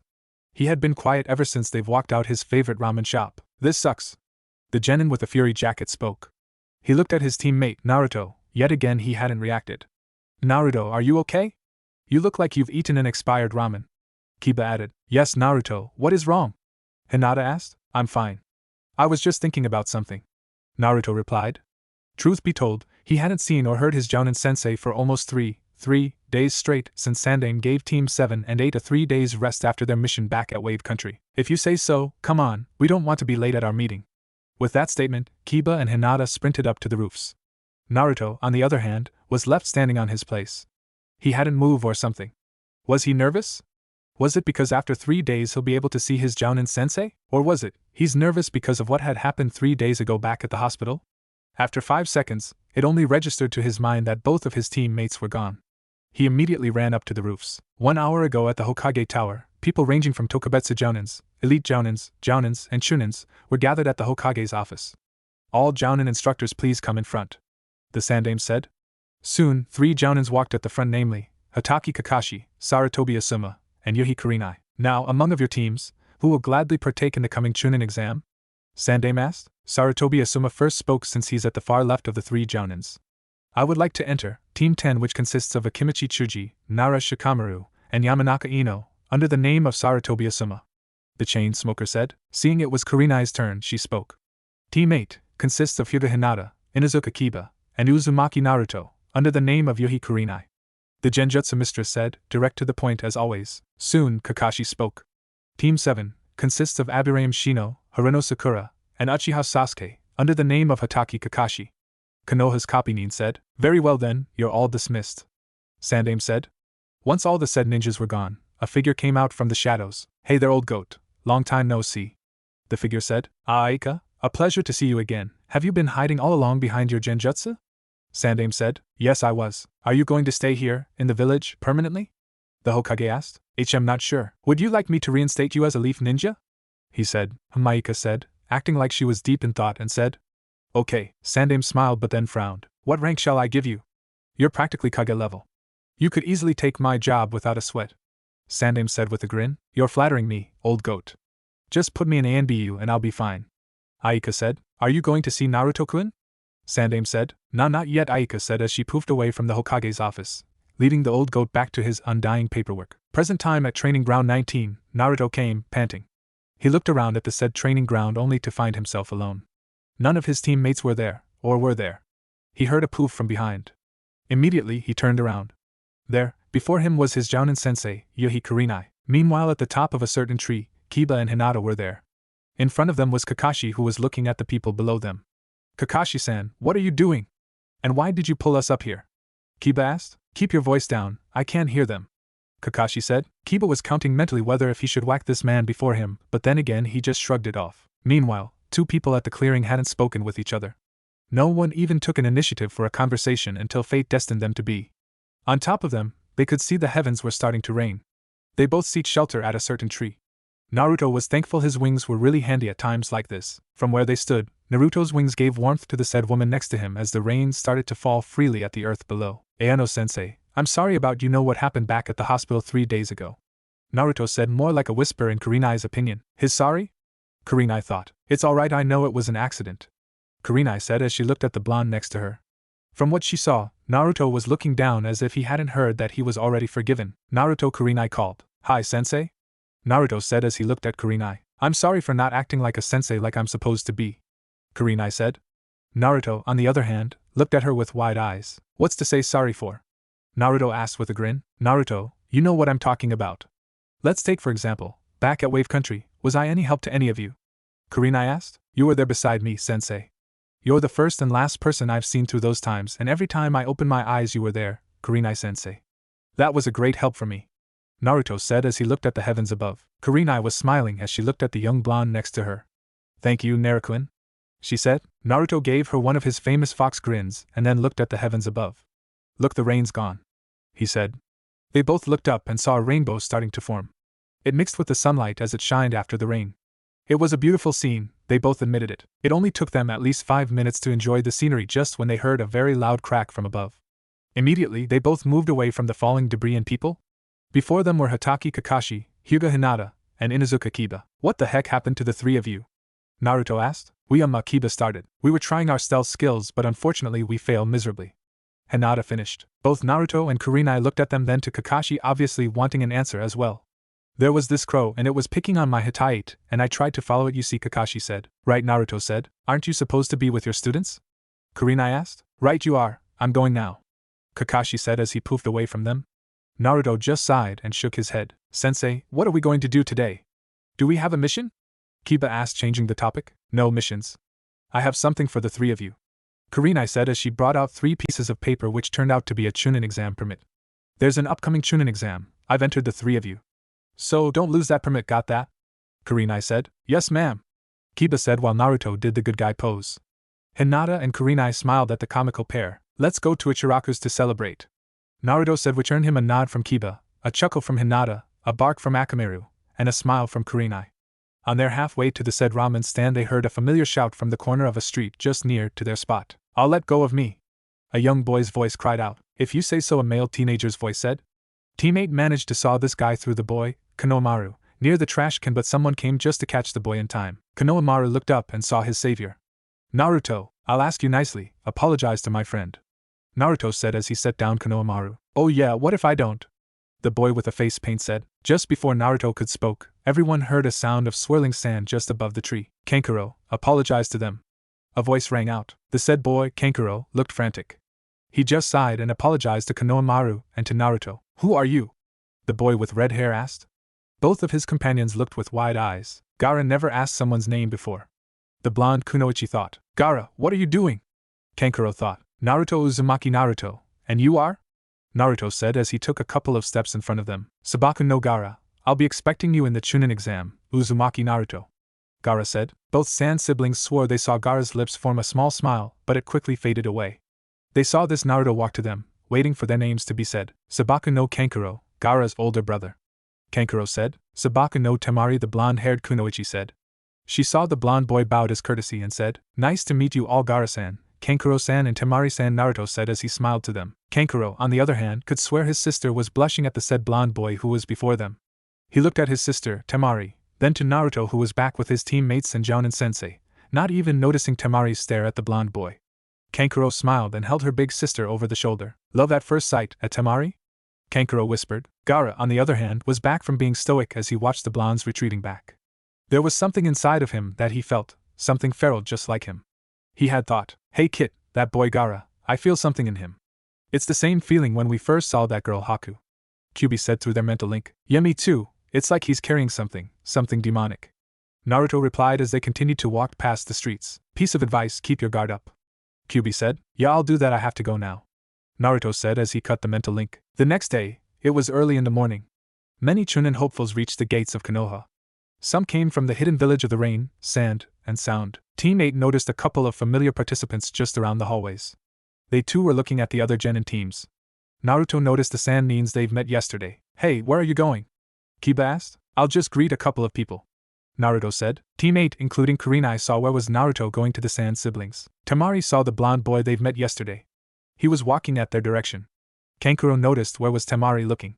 He just remained calm and waited what could happen next. Good morning, Naruto greeted with a smile on his face. The only ones who greeted him were Kankuro and Temari. Gaara, apparently, was quiet behind the other two siblings along with Baki, the Sand Nin's Jounin instructor. Temari saw Naruto walked up to her, his face closing to hers. Now, everybody's attention was drawn to them. They could see Naruto's face coming closer and closer to this blushing, blonde kunoichi. Most of the people were anticipating at what could happen next. Will he kiss her in front of everybody else? Even Gaara and Baki were watching, not to mention the other members of Team 8 with their Jounin instructor, Yuhi Kurenai, were also watching. By this point, Temari could be seen as red as a tomato. She was looking at the blonde cerulean eyes, his face closing every second of the time. 4 inches, 3 inches, 2 inches until you have dango sauce on your chin, Naruto said as he pointed out the said dango sauce with his index finger. After a couple of minutes, the sound of nothingness could be heard. Everybody was too coped up whether this blonde boy was going to kiss this other blonde girl. But then he just said there's dango sauce on your chin and left the blonde girl to her feet. Some people were looking at the blonde boy and then to the girl. The blonde boy, Naruto, was walking back to his team while the blonde girl, Temari, was looking like a statue on the viewer's perspective. Some whispered, did she anticipate for a kiss? Or that girl got it bad big time. Kiba and Hinata were looking staring glaring at Naruto. What? Naruto asked. How did you do that? Kiba asked, but his question got dumped when Hinata interrupted. You've practically embarrassed Temari-san, Naruto. Hinata said. BBB, but I didn't do anything. Naruto said, but then he realized that Kurenai was gone. Hey, have you seen Kurenai-sensei? Naruto asked. She walked away just when you were about to kiss that Sand Nin. Kiba said. I wasn't gonna kiss her, I swear. Naruto said. This caused some people to look at their direction. Currently, inside room number 301, Genin teams were waiting for the said exam to start. It was until they heard a loud crash at door revealing 2 Tokubetsu Jounins, namely, Mitarashi Enko and Marino Ibiki. The said scarred man was muttering something about a crazy woman, but he just shrugged it off. The Genin teams were waiting for them to talk, but they just stood there silent, staring at the young Genins before them. It was as if they were trying to make them quit just before the exam starts. Some were frightened, nervous, and stoic. But it only got worse when 2 female ANBUs came. There was something about the other ANBU, though. She wasn't wearing any animal mask unlike her fellow ANBU. The said mysterious ANBU had a black mask, no markings, not a single color except black, a shiny black to be exact. Naruto was currently staring at the black-masked ANBU. There was something about her that was strangely familiar. He only stopped looking at the said ANBU when he felt a strong pain in his head. Impossible! He thought as he looked back at the black-masked ANBU. It is her. Naruto, you okay, man? Who are you staring at? Kiba asked as he tried to look where Naruto was looking at. The black-masked ANBU? Kiba thought, I'm fine. Though, never mind. Naruto said. After a couple of minutes, 2 familiar people walked inside the room, namely, Momochi, Zabuza, and Haku. Sorry we're late. The half-masked man said while Haku just smiled. Ibiki looked at the black-masked ANBU and the said ANBU walked in front of a Genin. The Genin, who apparently came from the Rain Village, was looking nervously at the ANBU before him. He could even see his reflection on the black mask. He didn't even know he was already pinned to the wall. He looked at the side, but the ANBU's hand was blocking his sight, her palm connecting to the wall. The Genin could hear some unknown sound coming from the ANBU's hand. He saw it move away slowly, but the thing that caught his eyes was a sword coming out of the wall. The said Genin was terrified while the others were stuck from where they stood. Maybe that's the reason why she doesn't bring any weapons, because she could make one in no time. Ibiki thought. So is there any one of you would like to quit now before the exam starts? Ibiki asked. Automatically, some Genin teams walked out room number 301, including the Rain Nins. Only the Sand, Sound, and the Leaf Genin teams were left to take the exam. Let's begin, Ibiki said with a maniacal grin on his face. Soon, terror seemed to have walked inside the room. The killer intent being emitted by the examiners were enough to make some of the Genins frightened. They were still inside room 301. The Genins saw the other examiners walked out the room, leaving Ibiki, Haku, and Zabuza. Some Genins thought it would be a written exam since they were inside a classroom. The Genins saw their examiners gave some test papers to the Genins. Naruto looked at the said paper, which stated, "This is a trial run. After 20 minutes you will have to run and escape this building. Think it could be possible? If you got caught, you and your team will fail. Time starts now." Naruto read the paper over and over again. Was that a joke? There's a Tokubetsu Jounin in front of us. 2 Jounins, not to mention the other Jounin is a Jinchuriki. Was there a loophole to this test? If we don't run, we'll also fail. But if we run outside this room, what will happen? Naruto thought. The 20 minutes was closing in. They could see the examiners getting themselves ready for whatever ruckus this group of Genins could possibly do. Everybody was looking tense. Well, somewhere Naruto looked at the sand genins. He was surprised that Gaara was looking at him. His eyes were different from the ones Naruto first saw. It changed drastically. Naruto turned and looked at Team 7. He was once again surprised to see Sasuke looking at him, similar to Gaara's. Naruto turned again. This time, he noticed both Team 10 and Team Guy were waiting calmly for the 20 minutes. Probably they already had a plan for this try-run just like Team 8. Kiba smirked when Naruto was about to do phase 1 of their plan. The Kage Bushin no Jutsu. Soon, the room was filled with at least 50 Bushins making their way to the exit. At the very same moment, Kiba and Hinata hinged to look like Naruto while the other genin teams took this opportunity to escape as well. The examiners only opened one stairway for every floor, making it difficult for the genins to navigate which path they should take. The hallways were like a maze connected to a single exit. Currently, Team 8 was running at the hallways of the 3rd floor. Suddenly they stopped. In front of them were 2 elite jounins, namely, Mato Guy, the Green Beast, and Sarutobi Asuma, the Chain Smoker. Answer our question and we shall let you pass. If you got a wrong answer, I'm afraid you'll have to deal with us. Asuma said. Give us the question then. Naruto said. How many animals were there in the note? Asuma asked. What animal? It was clearly an instruction. Kiba thought. Kiba looked at his teammates who were thinking. I don't think there are any animals in that note. Hinata said, disappointed. Naruto looked at both examiners and said. 2. There are 2 animals in the note. He said. A while ago he was scanning the note in his mind. This is a try run. After 20 minutes you will have to run and escape this building. Think it could be possible? If you got caught, you and your team will fail. Time starts now. It only revealed 2 animals, namely, the ape and the kit. YOSH. You may all pass. Guy said. Shouted. Asuma just congratulated them with a smile. How did you know there are 2 animals in that note? Kiba asked. They were currently running at the maze-like corridors of the 2nd floor. Maybe it was just my luck. Naruto said. Yeah right, Kiba said while Hinata settled for a chuckle. They managed to pass the second question being given by Kakashi and an unknown cat masked ANBU. It only took them a couple of minutes to answer that question once again thanks to Naruto. Team 8 had been wondering what this test was for. They were currently running at the 1st floor corridors. They also took notice that they were the only ones running at the 1st floor. Or did somebody already come before them? Once again they stopped.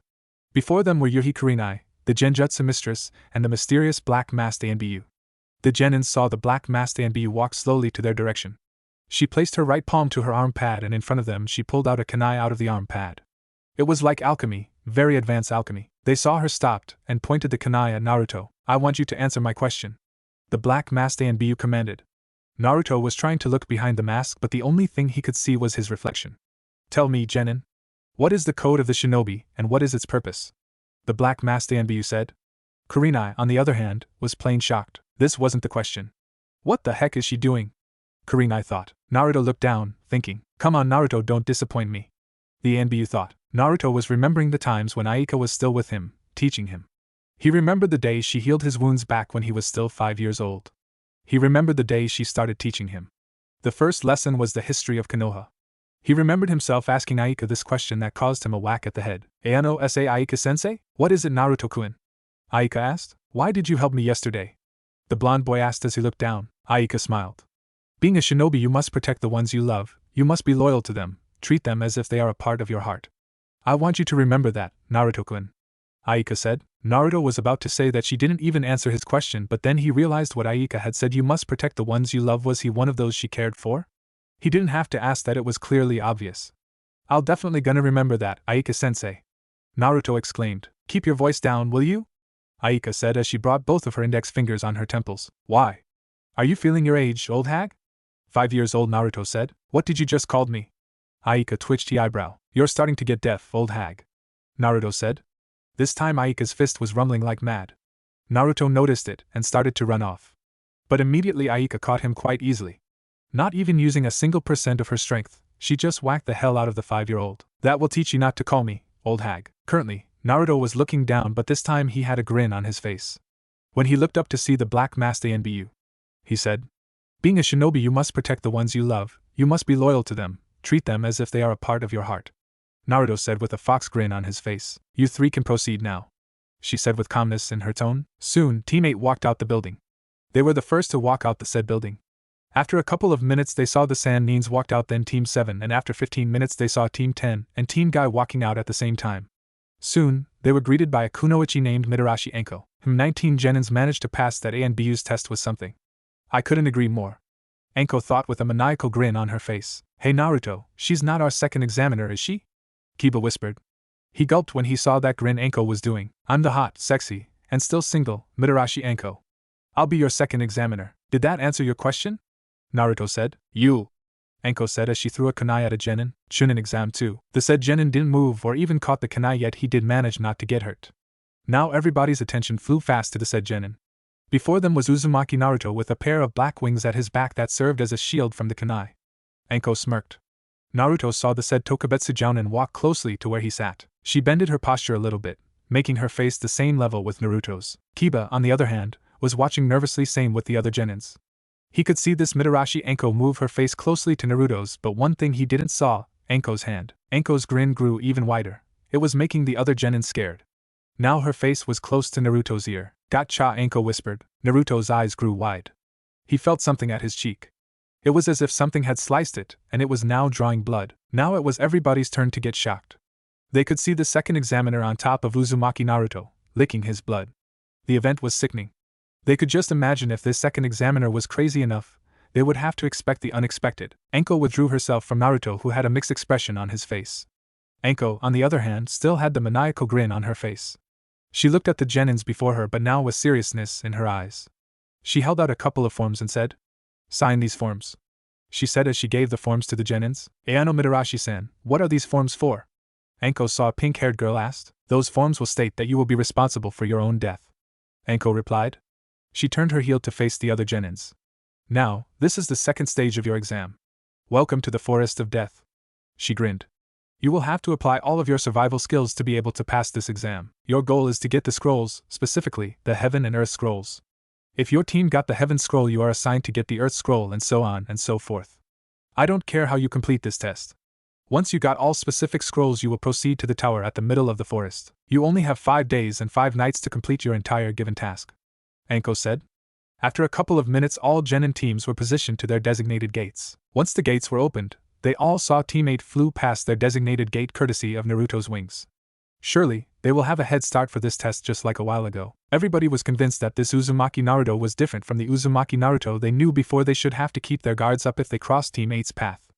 Currently with Team 8, they landed safe just above a branch. Who should hold the scroll? Kiba asked. Naruto should. He can protect the scroll, Hinata said. True, Kiba said as he and Hinata looked at their teammate, who was thinking as well. No, Naruto said. They'll expect the scroll will be in my possession. Kiba should hold the scroll, he said. Are you sure? Kiba asked. He saw Naruto nod while Hinata smiled. Just when they were about to sprint away, they all heard a scream near their area. H! It screamed again. Teammates saw their fellow Genin, Haruno Sakura. She was running for her teammate, Uchiha Sasuke, who looked like he was dead. They also noticed Shino trying to defend both of his teammates from a snake-like creature. The snake-like creature was grinning at the young Aburame. Shino wasn't expecting a sword come flashing out of his mouth, but something was off. Shino looked up to see Uzumaki Naruto. Once again his wings were used as a defense. You, the snake-like creature said. Inside his twisted mind, his thoughts were racing frankly. This boy, he can't be. They were all wiped out. It's impossible, he thought. I'll leave Sasuke-kun to you. I'm sure he'll come asking for me, the snake-like creature said as he took his leave. Naruto was about to go after the said man, but Kiba and Hinata stopped him. Naruto looked back at Team 7. He kneeled in front of Sasuke's unconscious form. He noticed a mark at his neck. He looked at Sakura and said, What happened to him? Sasuke-kun got attacked by the snake-like man. He bit Sasuke-kun at the neck, Sakura said between sobs. Naruto sighed and walked back to his teammates, who were currently aiding Shino. The said Aburame tried to fend off his teammates against the said snake-like man. Out of nowhere a group of sound nins came. They were obviously looking for another scroll, as they proclaimed. Their female teammate noticed the Genin who had a long silky pink hair. Kintsuchi was her name. She has been irritated by this Genin. She wasn't even fit being a kunoichi, she thought. Give us your scroll, said the other Genin. His name was Zaku Abuni. What if we don't? Kiba asked. You'll die, Zaku shouted while his female teammate, Kin, ran to Sakura. Their other teammate, Dosu Kinata, was staring at the blonde Genin. Sakura didn't have any time to dodge the attack being given to her. She could feel her hair being pulled as she struggled to get away. Team 8 was about to help Sakura, but Zaku interrupted them. Zaku created a wind-like barrier in front of Team 8. They could see the way that female sound nin beat Sakura, her hair cut by Kin's kunai. Naruto, on the other hand, was feeling something vaguely familiar, something he had felt before, but what? He activated his wings as he ran for Sakura, who was on the process of hitting the nearby tree. By the time he laid her at the ground with his teammates, he told them to help Sakura. Meanwhile, Kiba and Hinata could swear they saw something inside Naruto's eyes, something that looked like slits, black slits to be exact. They took notice that the surroundings were changing as if they were inside a genjutsu, but the thing is it felt real. The sound team looked at the blonde boy in front of them. They could see nothing from his face, which only bore a neutral one. Both Zaku and Kin were stuck watching the blonde before them. There was something about those eyes, they thought. They both took a step back, but they were surprised to find themselves stuck on their feet. They couldn't even speak. They just saw the blonde boy walked up to them. You've hurt someone who's incapable of defending herself and yet you abused her, Naruto said to the kunoichi. Then, he looked at the shinobi before him. You seeing as she was helpless yet you still interfered, you wanted to see her die slowly. I'll give you that, Naruto said, and this time he turned to both sound nins. You'll pay for your deceit, Naruto said. By the time he turned his heel, he could hear the screams coming from both sound nins. Dosu, on the other hand, was in panic.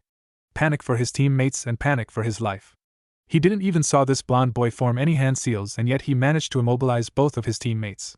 Not to mention, he managed to make them suffer with an unknown jutsu that seemed like a genjutsu. Wait, he said. Naruto stopped with his tracks and turned again to face the other sound nin.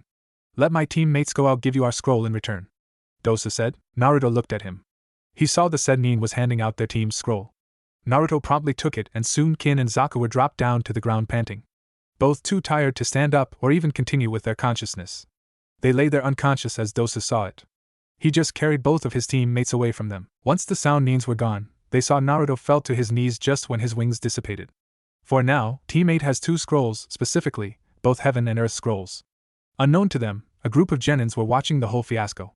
Even they felt the amount of power Naruto displayed a while ago. Kiba was currently carrying his teammate, Naruto, as they sprinted up to the trees on their way to the said tower. On the said tower, teammate was greeted by a puzzle or something like a riddle. It only came to them when Kiba accidentally opens both said scrolls when he dropped Naruto due to exhaustion. He cursed himself when a cloud of smoke appeared in front of them only to reveal Yumino Irika. Yo! You're a bit early anyways, come in. There are medics inside and rooms to rest in, and if you're hungry there's also food, Irika said, not even noticing the unconscious blonde until, Irika-sensei, help Naruto quick! Kiba shouted. Soon, the Chunin turned back and carried Naruto inside the tower. Kurenai and the other Jounins saw Irika running with a blonde ninja in his arms. This caused Kurenai and other Jounins, namely, Enko and Kakashi, to go after the said Chunin and to see if Naruto was alright. What happened to him? Kurenai asked her students. We don't know, at first we thought he'd gone berserk, then the next thing he fell unconscious, Kiba said as he tried to calm Hinata from crying. Kurenai sighed. She just sat next to Naruto, who was still sleeping. You were there beside me, sensei. You're the first and last person I've seen through those times. And every time I opened my eyes you were there, Kurenai-sensei. That was a great help for me, Naruto said as he looked at the heavens above. Kurenai remembered those words as she watched Naruto's sleeping form. It was like what had happened back at Wave Country. She was thankful that he didn't suffer from any injuries unlike before. Was she getting all worried again? It was normal though, as she thought this was her student lying unconscious in front of her. She would do the same with Hinata and Kiba. This made her decision to stay with them until the 5 given days for the stage ended. They still have 4 days to go, that would be enough for a good rest. After teammate had finished the second task, they were given the opportunity to take a break. They found out that the Sand Nins came first before them, and then after 2 days Team 7 came. Sasuke was still unconscious. Kakashi immediately recognized the marking on Sasuke's neck. He promptly moved his team to a room, separately, just like the other teams. It was also on the second day Team Guy and Team 10 alongside with a single sound genin came, and on the third day, the sound team came. Meanwhile, Sakura was outside Sasuke's room. In front of her was Kakashi. He was telling the pink head that Sasuke can't see any visitors and he's still unconscious. But Sakura was still protesting, but then stopped. She looked at the floor that seemed to be getting blurry, in her point of view. Kakashi sighed as he looked at his distressed student. He just walked inside Sasuke's room. There was still someone in her mind. She had to visit Naruto. Sakura never saw Naruto to get serious. She could still remember the time he saved her when she was about to hit the nearby tree. She couldn't help but to wonder, what was Kurenai-san's feeling when she flew with Naruto? Sakura smiled as she went with her merry way to visit the said blonde. By the time she was near to the said room, there was something about it. There were people in front of Naruto's room.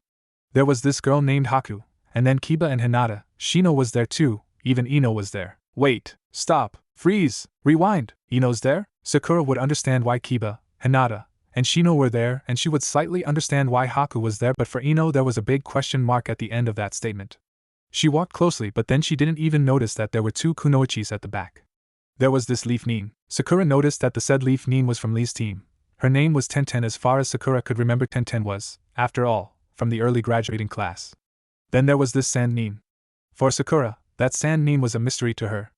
Meanwhile, inside Naruto's room, Naruto was widely awake, but Kurenai was not letting him go after what had happened since it was still a mystery to Kurenai. Naruto noticed that they were alone in the room. He couldn't help but to look at his sensei, who was peeling an apple with a knife. Ayano, Kurenai-sensei, where's Hinata and Kiba, are they alright? Naruto asked. Kurenai didn't look at him, but then she replied. They are perfectly fine, Naruto-kun. Apple? Kurenai said as she offered the said fruit to him.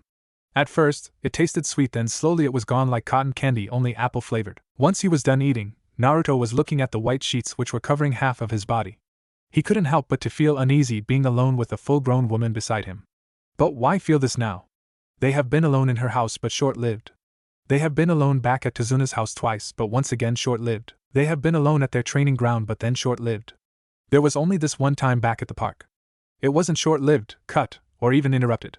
That was one of the best nights Naruto had. Naruto-kun, are you alright?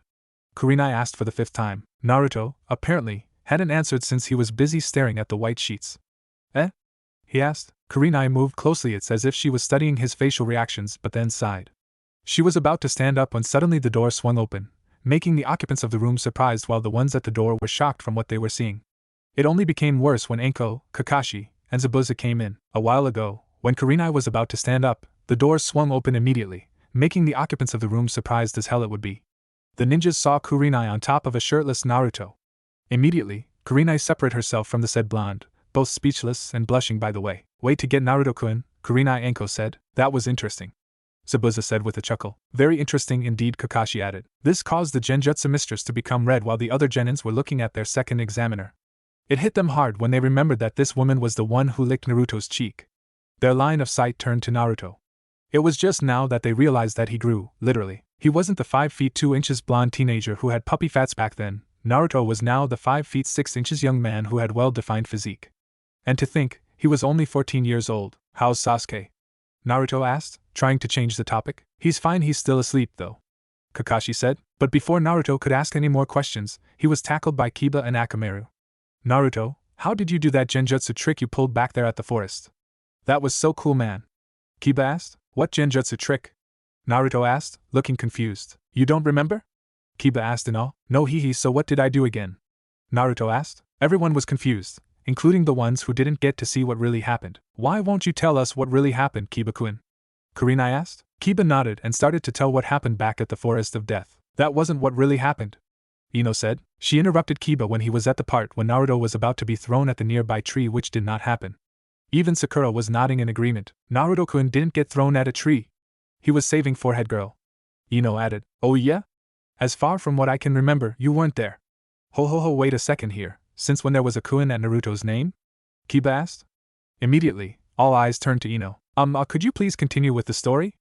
Naruto asked, making his presence known again. They were about to continue when Hinata interrupted. Let me continue, she said. Everyone sighed and nodded in response while there were 2 people who hadn't stopped glaring at each other. Soon, Hinata started to narrate the whole story in every detail. No one interrupted since it was what really happened.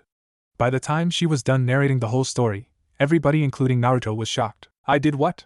Naruto asked, disbelieving. You practically saved us, Naruto-kun, Sakura said. For that I thank you, she said as she hugged him. It's really nothing, Sakura, Naruto said as he moved away from the said girl and walked up to his clothes. But before he could even put on his clothes, he swore he could feel a warm hand touching his bare back. He quickly turned around and surprised to say he saw Haku and Enko, both grinning at him. That's a cool-looking tattoo you got there, Naruto-kun, Haku said. Has anyone ever told you look so hot without your shirt, and Naruto-kun? Enko said, dragging the kun purposely. From what she was seeing, she was definitely enjoying every detail of it. Too bad there were people around here, but then again maybe she would just love the audience's expressions. Let's take for example, whoa, Kiba, Kakashi, and Zabuza. What the heck? Sakura, Ino, Tenten, Temari, and Kurenai, Shino and Hinata, Early in the morning, ninjas were already inside a covered stadium. Some were waiting for their names to be called. The referee said a while ago that they were in need to cut off the number of participants, since there were an odd number of participants in the Chunin exam. Surprisingly, a genin from Otogekyo raised his hand. He just said that his chakra reserves were low, so he had to quit. A while ago the first match was with Haruno Sakura and Yamanaka Ino, which ended up as a draw. Then the second match came. It was Sabaku no Kankuro versus Tenten. The match ended up Kankuro as the winner, much to Tenten's dismay. Once the winner was decided, they call upon the third match. It was Sabaku no Temari versus Kensuchi. Kin's attack was no match against Temari's long-range attacks, and as a result Temari was the victor. The fourth match came. It was Sabaku no Gaara vs Zaku Abumi. The match ended up fast, Zaku almost getting killed without any remorse coming from his opponent, Gaara. After their match everyone fell silent, even the other Sanins were quiet. After the eerie silence the fifth match came. It was Rock Lee vs Akimichi Chuji. As a result, Lee was declared the winner. Currently, everybody was watching Kiba and Sasuke's match. Kiba and Akamaru already formed the Jujin Bushin. Soon, there were two tornado-like spinning to its opponent, Sasuke. Sasuke's next move caught everyone off guard. That was Lee said. There was no mistake, that was Lee's Konoha Senpu. Sasuke might have copied it while Lee was battling against Chuji. Kiba's Gutsuga was immediately stopped. Even though Kiba was spinning, Sasuke managed to stop it during the aerial attack. Kiba had no choice but to quit. He already lost a lot of chakra from the attack. He would soon faint if he continued. He looked up to his teammates and Jounin sensei. It was clear to them that what was happening to him during the fight. I quit, he said. Soon, Sasuke was declared as the winner. Kiba walked up to his teammates with a low face, obviously disappointed with the result of the fight. But his teammates were smiling at him. Naruto walked up to him and said, "You were great, and that was enough for us," Naruto said as he patted Kiba's back several times, causing him to fall to the floor. He looked up only to find both of his teammates and Jounin sensei smiling at him. He too smiled back. After their little get-together, the next match was already being called by the referee. They were Aburame Shino and Hyuga Hinata. Both said competitors walked up to the arena, both studying each other. Slowly, Shino called out his destruction bugs while Hinata activated her Byakugan. The match hadn't even started yet and both competitors were getting ready. This should be interesting, Naruto said. How so? Kiba asked. Naruto just smirked and said, "How much would you bet if this match ended up as a draw?" Kiba just looked at him with a confused look on his face. What was he trying to say? He thought. Meanwhile, back with Shino and Hinata, the referee looked at both competitors and said, "Fight." Shino called out his destruction bugs for a direct attack, but with Hinata's Byakugan, Hinata managed to counter the attack. She was about to land a hit on Shino when suddenly he turned out to be a mere clone of his bugs. Now, she was practically covered by Shino's kick-eye bugs, blinding her view. He could be anywhere, Hinata thought. With that thought in her mind, she shouted, "You are under my divination," she said. Soon, there were kick-eye bugs everywhere. Unknown to her, she managed to hit Shino with quite a number, closing his tenketsus at the same time. Shino didn't even get a chance to attack since he made it fly away. The referee was looking at both competitors and decided to call it a draw. By the time the referee called it a draw, both ninjas collapsed at the arena. Shino suffered from internal blows and muscle pains while Hinata suffered from chakra exhaustion. They were both carried away by the stretchers and soon another match was going to be held. Uzumaki Naruto vs Hyuga Neji, the referee called. Soon, both competitors were at the arena. It was like the most anticipated match of the elimination round. Neji was looking at Naruto. He could still remember Hinata's story during their Genin test. It was on that day he accepted Naruto as a rival but not an equal. I've waited for this time to come. It seems that fate wanted us to fight. Too bad fate already chose me as the victor, Neji said with a grin. Naruto just smiled at the sarcasm. As far from what I can see, I'm still standing here, Neji-san, Naruto said. He noticed Neji's reaction and boy was he pissed. Without a second or two, Neji attacked Naruto with his Juken. Neji was about to attack again, but surprised to say, his attacks were useless when he saw a pair of black wings covering Naruto's whole body.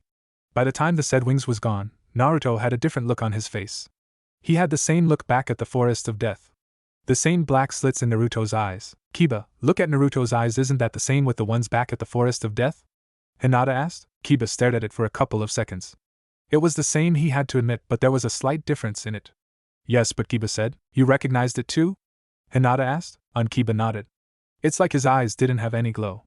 It's like as if he's hypnotized or something, Kiba said. Kurenai was listening at her students' conversation. She just kept silent as she watched Naruto's fight. She noticed Naruto's moves, it was as if he's dancing at the stage. Naruto was just evading every attack that Neji was giving him. It was like a child's play for Naruto. Back with Naruto and Neji's fight, Naruto was standing there as well as Neji. They stopped fighting just when Neji realized something. Naruto's wing serves as a shield just like Gaara-san, but was it just for defense?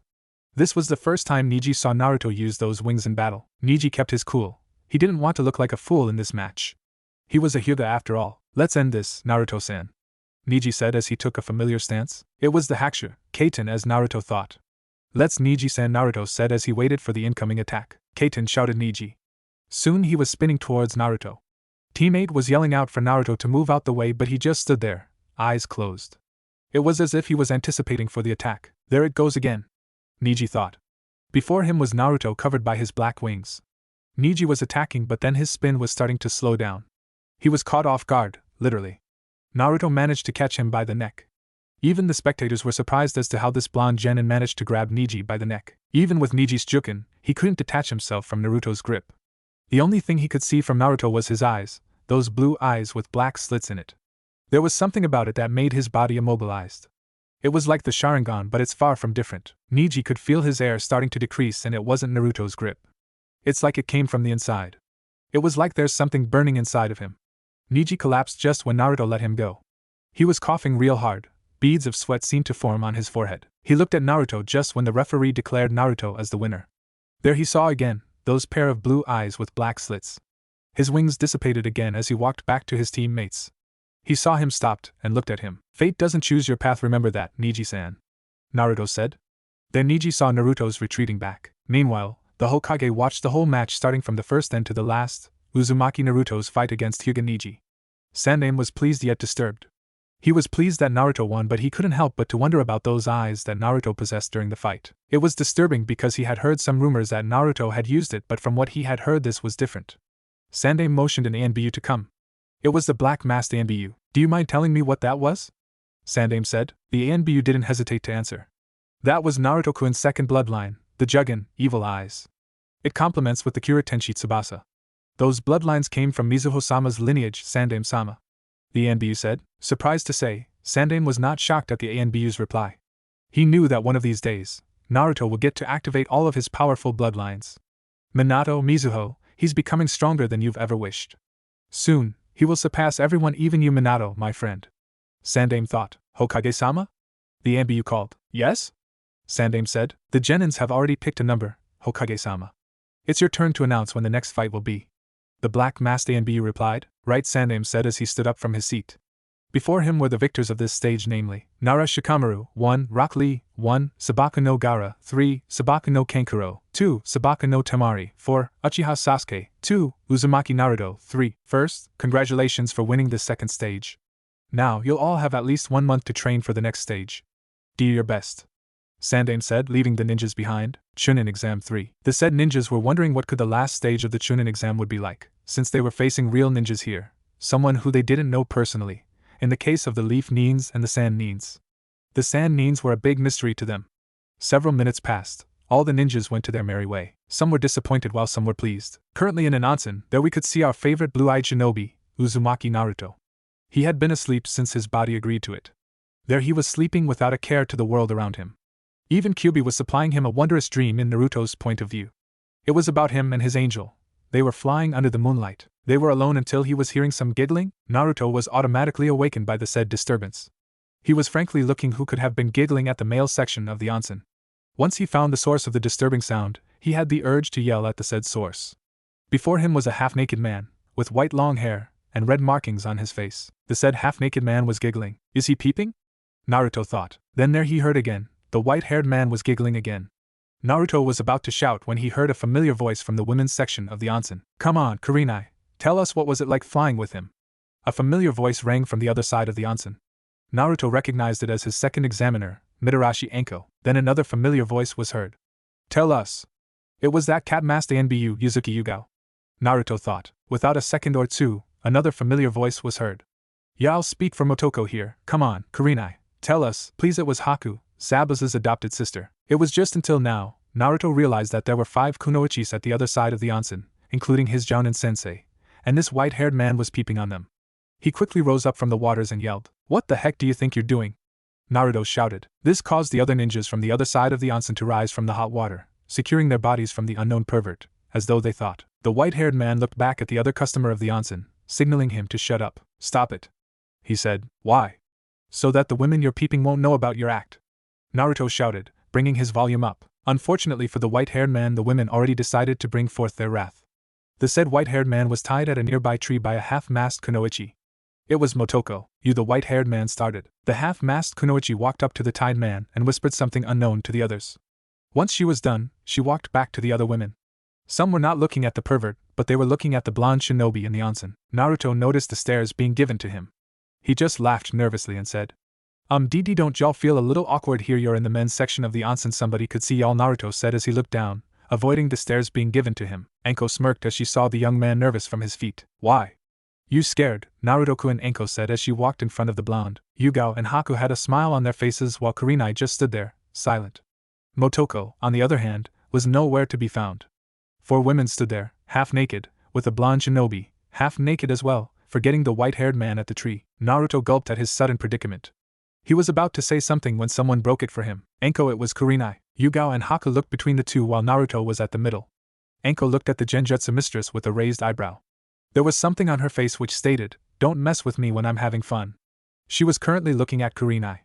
The said woman had a serious look on her face too, but it didn't state anything, unlike Anko's. What? Anko asked. Just leave Naruto-kun alone. We better head back to the women's section and fast, Kurenai said with a plain tone. Her face didn't show any emotion, nor was she concealing it just like a while ago. Kurenai raised her eyebrow when she heard the Tokubetsu Jounin and chuckled, and it got worse. Anko started to laugh, hysterically. Now, it was everyone's turn to look confused at the Tokubetsu Jounin. Ha ha ha, you should see the look on your face. Ha ha ha, it was ha ha ha hilarious. Ha ha, Anko laughed more. Kurenai had the urge to yell at the woman before her while Yugao and Haku just sighed at the woman. Naruto, well, he had a blank look on his face. Once again they forgot about the white-haired man behind them. After several seconds, Kurenai pulled Anko away, making the other kunoichis follow from behind. Naruto looked at the retreating women, then to the white-haired man. The said white-haired man was looking at him as well. Their staring contest ended when the white-haired man spoke. You're Uzumaki Naruto, correct? Automatically, Naruto raised an eyebrow, confused as to how would this man know him. Naruto just nodded and said, That I am, and you are? Naruto asked. The white-haired man had the urge to yell at the blonde, but then he just let his cool take over him. Kids these days, the white-haired man thought. I am Jiraiya, one of the legendary 3. The Jiraiya said, but Naruto cut him off. You're one of the legendary 3? As in one of Sandaime students? I really have hard time believing at that crap, Naruto said. He had a bored look on his face when Jiraiya introduced himself. Jiraiya's eyebrow twitched at the blonde's brash behavior. You're coming with me, he said. Eh? Naruto said. What? Are you deaf? Jiraiya asked, making the blonde shot back. Why the heck will I go with you? For all I know, you're a pervert. Jiraiya had a grin on his face. He walked away to the said blonde, and without a second or two he formed a set of hand seals and said, Kuchios no jutsu soon. There was a frog that's almost as big as a human being. Jiraiya still had the smirk on his face as he looked at the shocked shinobi. Meet me at the lake tomorrow morning, Jiraiya said, leaving the shocked Naruto behind. Which lake? Naruto thought. The next day came. Naruto was walking at a side of a lake. He was thinking of the encounter he had with the toad Sannin. What was he thinking? Naruto thought. Unknown to him, someone was watching/stalking at him. Good to see you came, the stalker said. Naruto looked behind. It was Jiraiya, the perverted hermit. He was wearing the oddest pile of clothes Naruto had ever seen. Here I am, what do you want? Naruto asked. Jiraiya ignored the sarcasm and proceeded to his agenda. I'm here to teach you Gaki, Jiraiya said. Naruto raised an eyebrow, but when he remembered the encounter last night he immediately said yes to the perverted hermit. Jiraiya was watching the blonde as he jumped up and down in front of him, something he remembered back when his student was alive. Okay, calm yourself, geez, why are you so excited? Jiraiya asked. Come on, Ero-senin, what's the first lesson? Naruto said, obviously excited. Jiraiya was calming himself. The boy had a knack to call him Ero-senin, perverted hermit. He just sighed at the thought. I've heard that you have wings, is that true? Jiraiya asked. Naruto nodded and said, Yes, I do have wings, he said as he activated his Kyoto Tenshi Tsubasa. What else can you do with it aside from flying? Jiraiya asked again. Naruto was on his thinking position. I guess I can use it as a shield. I've done it several times, Naruto said. Jiraiya was pondering at Naruto's words. Can you use it as a weapon? Jiraiya asked again. Naruto's face fell. I don't know, he said. Yara, come with me, Jiraiya said. Naruto was taken aback as he saw the hermits retreating back.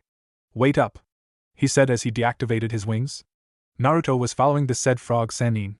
They were still near the lake, only a few meters away from where they stood a while ago. What now, Ero-senin? Naruto asked. That's it, Jiraiya thought. Let's just say Jiraiya snapped. Stop calling me that, you brat, Jiraiya shouted. I'm going to teach you to summon, Jiraiya added. Naruto was about to shout back, but when he heard what Jiraiya had said, Naruto was all ears to the toad Sannin. Summon? Naruto repeated. What? You don't know what's a summon? Jiraiya asked. I know them. But that would mean I have to get a contract from a certain animal or summon, Naruto said. Jiraiya had a grin on his face, stating that his answer was correct for someone in his age. There he was once again, forming the needed hand seals for the summoning. Once Jiraiya was done, he bit his thumb and slammed both palms at the ground, saying, Kuchiyos no jutsu at the same time. Soon there was this frog again, the one Naruto saw back at the onsen. The said frog brought out a large scroll from its mouth. Jiraiya promptly opened the said scroll and said, Sign here using your blood. Jiraiya said as he pointed out. Naruto noticed Jiraiya's name, and then another name next to him, and his signature. The mysterious signature that said, Namikaze Minato. He's the fourth sensei? Naruto wondered as he signed the said contract. They're done. Naruto said, Before we do the summoning, have you done tree climbing to control your chakra? Jiraiya asked, which earned him a nod from the said blonde.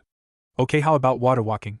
Jiraiya asked again, but then again Naruto nodded in response. What the heck have you been teaching him, Aika?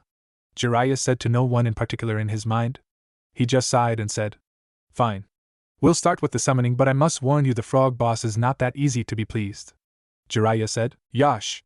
Naruto said as he mocked a salute. Now I want you to do these hand seals. Jiraiya said. He was currently teaching Naruto the correct set of hand seals needed for the summoning. Now do as I say.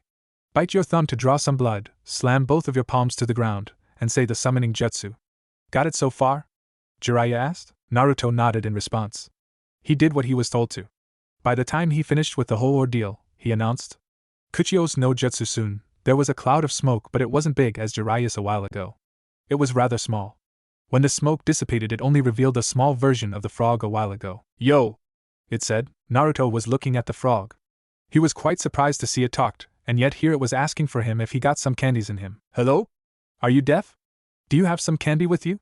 It asked again. Huh? Oh, here, Naruto said as he gave the said frog a mint. Mint him, thanks. I'm Gamakichi and you are? Gamakichi asked. Naruto Uzumaki Naruto said. Ja, I'm going now, thanks for the mint again, Naruto. Gamakichi said as he poofed away, leaving a dumbfounded Naruto. Not bad for a first try, Naruto. Jiraiya said from the behind. Now do it again this time, try to summon the big boss. Jiraiya said. Naruto promptly went back to his feet and did the necessary hand seals. Once he was done, he bit his thumb again and slammed both of his palms to the ground and shouted, Kuchiyos no jutsu. Then it happened again. There was a cloud of smoke, but this time it was humongous.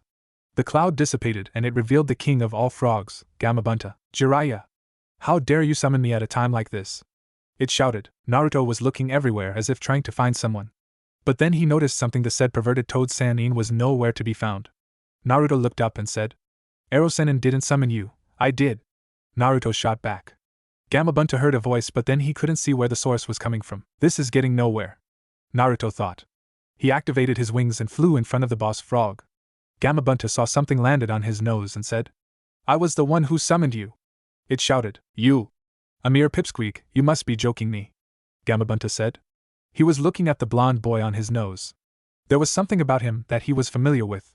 Then, he noticed the black wings on his back. Is he considering him now? Jiraiya thought.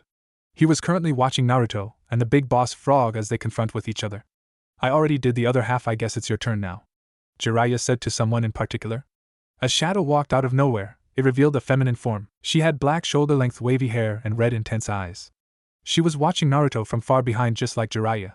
The said figure was smiling as she watched Naruto, who was trying to convince the said frog boss. Naruto has grown so much, Nisama.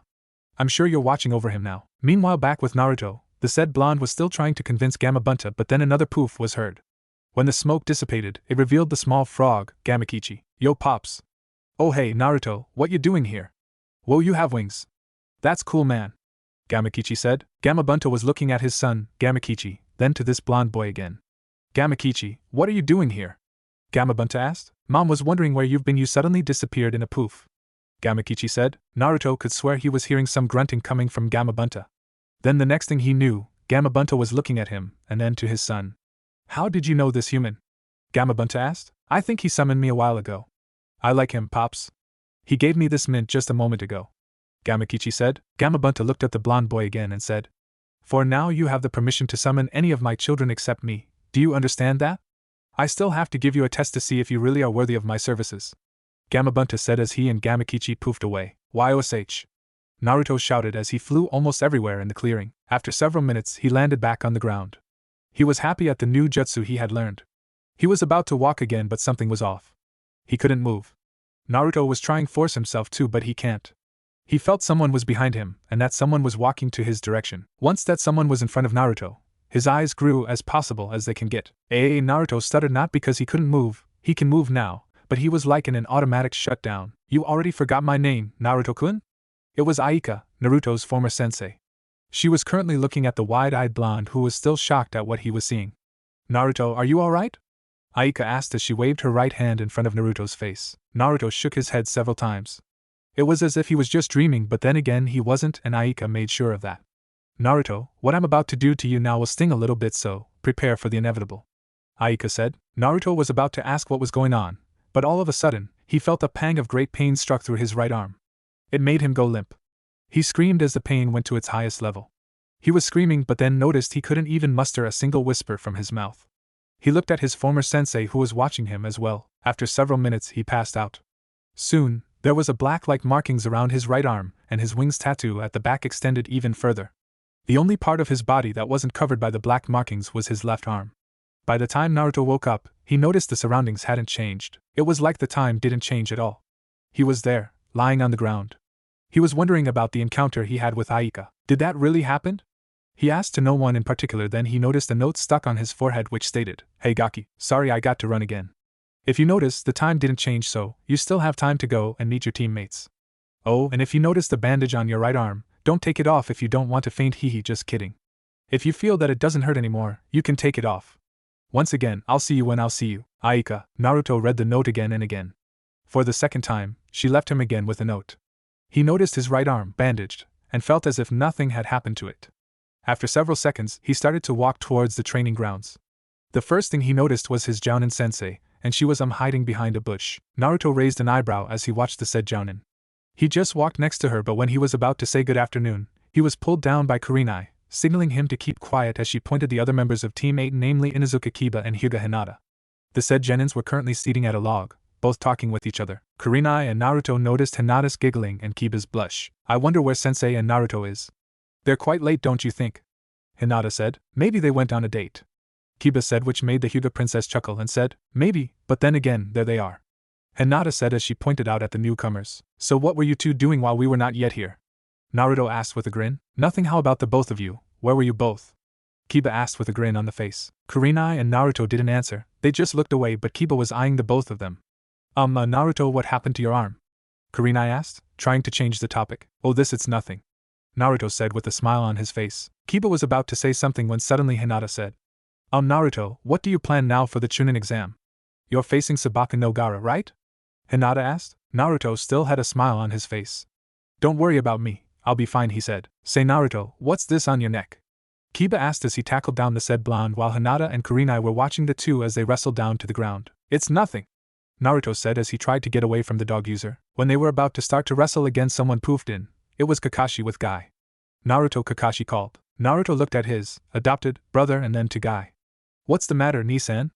Naruto asked. Kakashi noticed the bandage on Naruto's right arm and said, "What happened to your arm? You didn't get injured, did you?"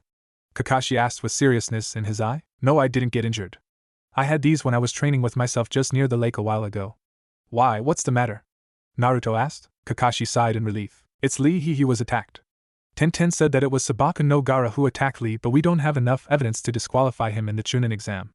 I'm afraid that Lee will have to forfeit the match with the Suma's student.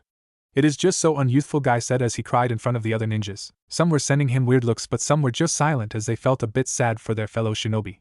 This made Naruto more determined to fight that Sabaka no Gaara. Aside from the feral feeling he felt during their first encounter, he was definitely going to show that Sabaka no Gaara a thing or two. "Glad to see you're safe, Ototo," Kakashi said as he ruffled Naruto's hair. The said blonde genin was occupied a while ago. He was staring at his bandaged fist. Kiba and Hinata thought Naruto will go berserk again, just like in the Forest of Death. Everyone swore they saw a hint of black in Naruto's eyes, but it quickly faded away when Kakashi ruffled the said blonde's hair. After several minutes, Kakashi and Guy went to their teams, leaving Team 8 quiet as they just stood there not even talking with each other. The news of Rock Lee's attack was still on their minds. "So who's up to a little sparring session?" Naruto asked, trying to change the topic. The rest of the team just looked at him with a smile on their faces. "Okay, I'll spar with you.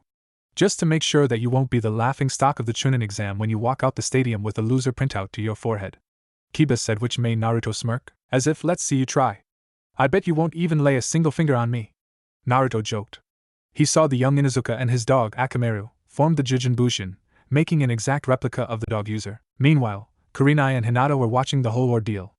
They both had the same thought running to their heads, which only stated, boys, Kurenai and Hinata. They just sat at the log and watched how Naruto dodged all Kiba's attack. Now, they're seeing Naruto on the offense while Kiba was on the defense. Kiba was trying to move as fast as he could, but Naruto was like everywhere. He stopped just when Naruto punched this tree, but from what he saw it was beyond Naruto's power. The tree was cut in half, making it fall. Kiba was thankful that Akamaru was there to push him out of the way. Kiba was still on the ground while Akamaru changed to his original form. He was still looking at Naruto, who was standing on the ground, staring at his right hand. Both Kurenai and Hinata walked to both Genins and asked if they were alright. They too saw just how Naruto managed to make that tree fall down with just one punch. The three of them were thinking, what if Kiba was that tree? Are you alright? They heard Naruto ask. I'm fine. Wow, Naruto, how did you do that? Kiba asked. I don't know.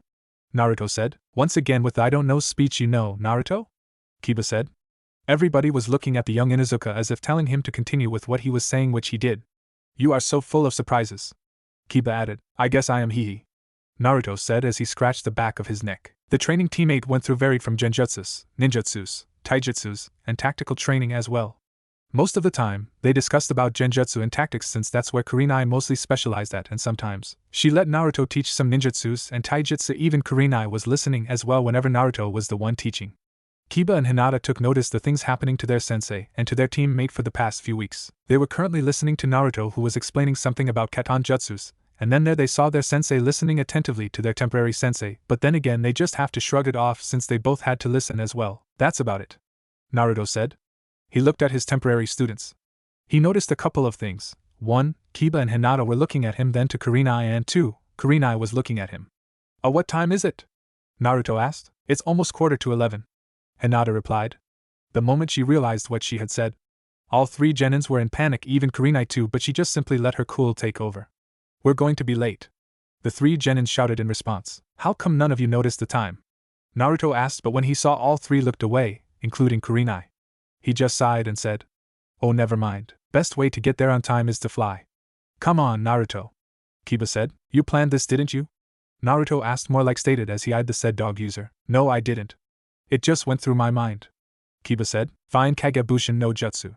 Naruto said. Soon, there were 3 Naruto. None knew who the real Naruto was. They just flew past all of the training ground. They managed to get to the part where the referee introduced himself. The said referee stopped when everyone including him was looking at the newcomers. A/N. Who wouldn't look at a fancy entrance, any? The spectators noticed there were 3 winged Narutos. The first 2 landed and they both let go the ones they were carrying, namely, Hyuga Hinata and Inuzuka Kiba. Once the third Naruto landed, the first 2 Narutos dissipated. Now, wasn't that fun? Well, unlike the first time, Naruto said as he let go of Kurenai. Kurenai, however, could swear there were people looking at her. She just looked calm as if no one was staring at her, which there was. We could start with a few numbers of Genins, Chunins, Jounins, and some villagers as well. She just watched Naruto as he landed where all the Chunin candidates stood. There, Naruto saw the other Genins looking at him, namely, Naro Shikamaru, who just stated how troublesome and then looked away, Sabaku no Gaara, who had the look on his face which stated, I'm going to kill you kind of look, Sabaku no Kankuro, who had a look on his face which stated, what the heck were you doing back up there, kind of look, Sabaku no Tamari, who was just staring at the ground, probably cursing herself for not doing anything. Then, there was Uchiha Sasuke, who was as stoic as he could possibly be. The referee sighed as he saw the newcomer, Uzumaki Naruto. He just had to show off in front of everybody else, the referee thought as he shook his head several times. Due to Rock Lee's forfeiture, the first match Rock Lee vs Nara Shikamaru will be changed, the referee said. He looked at the other Genins and pointed out at Sabaku no Tamari. You, he said. Since you're in the waiting list, you're going to fight Nara Shikamaru. What? Tamari said. Why am I the one who have to fight a girl? Shikamaru said with a bored tone and look on his face. Tamari wasn't pleased at the referee's decision. She just glared at the lazy shinobi before her. She just watched the other Genins move to where they originally sat before. She could see Naruto seated next to his Jounin sensei. How troublesome, she heard him say. The referee was looking between the said Genins. He could tell the first Genin was lazy enough to quit the fight, while the second Genin was not even interested in fighting the said first Genin. He just sighed at the thought. Ready, fight, the referee announced. Chunin Exam 4, the Sand Sound Invasion. Both said Genins were expected to move, but none came. They just stood there observing each other. The Leaf Genin, Naro Shikamaru, saw this Sand Genin, Sabaku no Tamari, move this enormous fan from her back. Shikamaru was wondering what this fan's purpose was, and yet he noticed that she was standing in a good 20 meters, 20 m, away from him. It only hit him literally when he saw her swung her fan in front of him. Soon, there was a gust of wind all over the arena. Some of the Chunins and Jounins were amazed at the power of that swing Sabaka no Temari displayed. You don't have to hide your lazy ass, Genin. Temari shot. She was currently looking for the lazy Genin, Naresh Shikamaru, who was currently hiding behind a tree. Troublesome, Shikamaru thought. I don't get it, where's Shikamaru gone to? Ino asked. He's probably thinking of a way to defeat Temari-san. Naruto said. Nah, he'll quit the fight, I tell you. Chuji said as he continued to eat his chips. Wait. You know that San Nin? Ino asked, which made almost everyone in earshot look at their direction. What? Naruto asked. How did you know her, ha Naruto-kun? Ino asked, but before Naruto could reply someone asked another question. Why were you trying to kiss her before, ha Naruto-kun? It was Haruno Sakura. The said Kunoichi was now standing in front of Naruto. Like how many times do I have to tell you, dash? I wasn't going to kiss her. Naruto shot back. Unfortunately, Ino and Sakura weren't the only ones who have ears, though. Really, Naruto-kun? Naruto heard someone asked. By the time he turned around, he saw this Tokubetsu Jounin, Mitarashi Enko beside her was Inuzuka Hana. Really, Naruto-kun, you were not trying to get a kiss from that San Nin?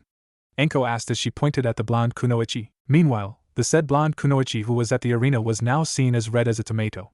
She was just standing there, not even moving a single inch. Her head was low as she continued to listen to the conversation going on up at the bleachers. I wasn't going to kiss her, okay, dash. Naruto shot back again. Enko started to act disappointed. Darn it. Then that means you're not interested in older women, dash. Enko said. Hana saw Enko's act, and she too was acting like she was pouting? Kiba wanted to bury himself from the humiliation he was suffering into. If not, he wanted to bury her sister for what was the reason again? Was it his sister was flirting with his teammate/friend? What else could happen next? He asked. Why, I didn't say that. Naruto said, which caused the said older women, namely, Mitarashi Enko, Inuzuka Hana, and Yuhi Kurinai, to snap their direction back to Naruto. So you like older women and Naruto-kun? Enko asked as she eyed the said blonde from his seat. Naruto was about to say another word but something caught his eyes. It was this mysterious black masked Inbu, who was currently walking, probably, on her way to where the Kages were seating. Unfortunately, Enko took this as another alibi and said, Don't tell me you like brunettes, and Naruto-kun? Enko said. What, dash? Naruto said with a raised eyebrow. Meanwhile, back with Temari versus Shikamaru, the said blonde Kunoichi was still waiting for the lazy Genin to come out from where he was hiding. It has been 10 minutes since Shikamaru started to hide, as Temari thought. Surprisingly, Shikamaru came out. Temari looked at him with a smirk on her face. He was somewhat hiding behind a shadow and his jacket was nowhere to be seen. Temari looked at him, but this time her smirk was gone. She could see her opponent forming a slight smile, as though she thought, What's he smiling about, dash? Temari asked herself. Her eyes grew in surprise when she saw Shikamaru kneeled in one knee and formed a single hand seal. She immediately saw this black shadow-like form on the ground. As long as I stay on this side of the line, your shadow imitation won't reach me, Temari declared. A while ago she would have thought that she had won, but still there's something bothering her. It was Shikamaru's smile/smirk. Checkmate, Temari heard Shikamaru say. Huh, dash. Temari thought. Temari was about to say something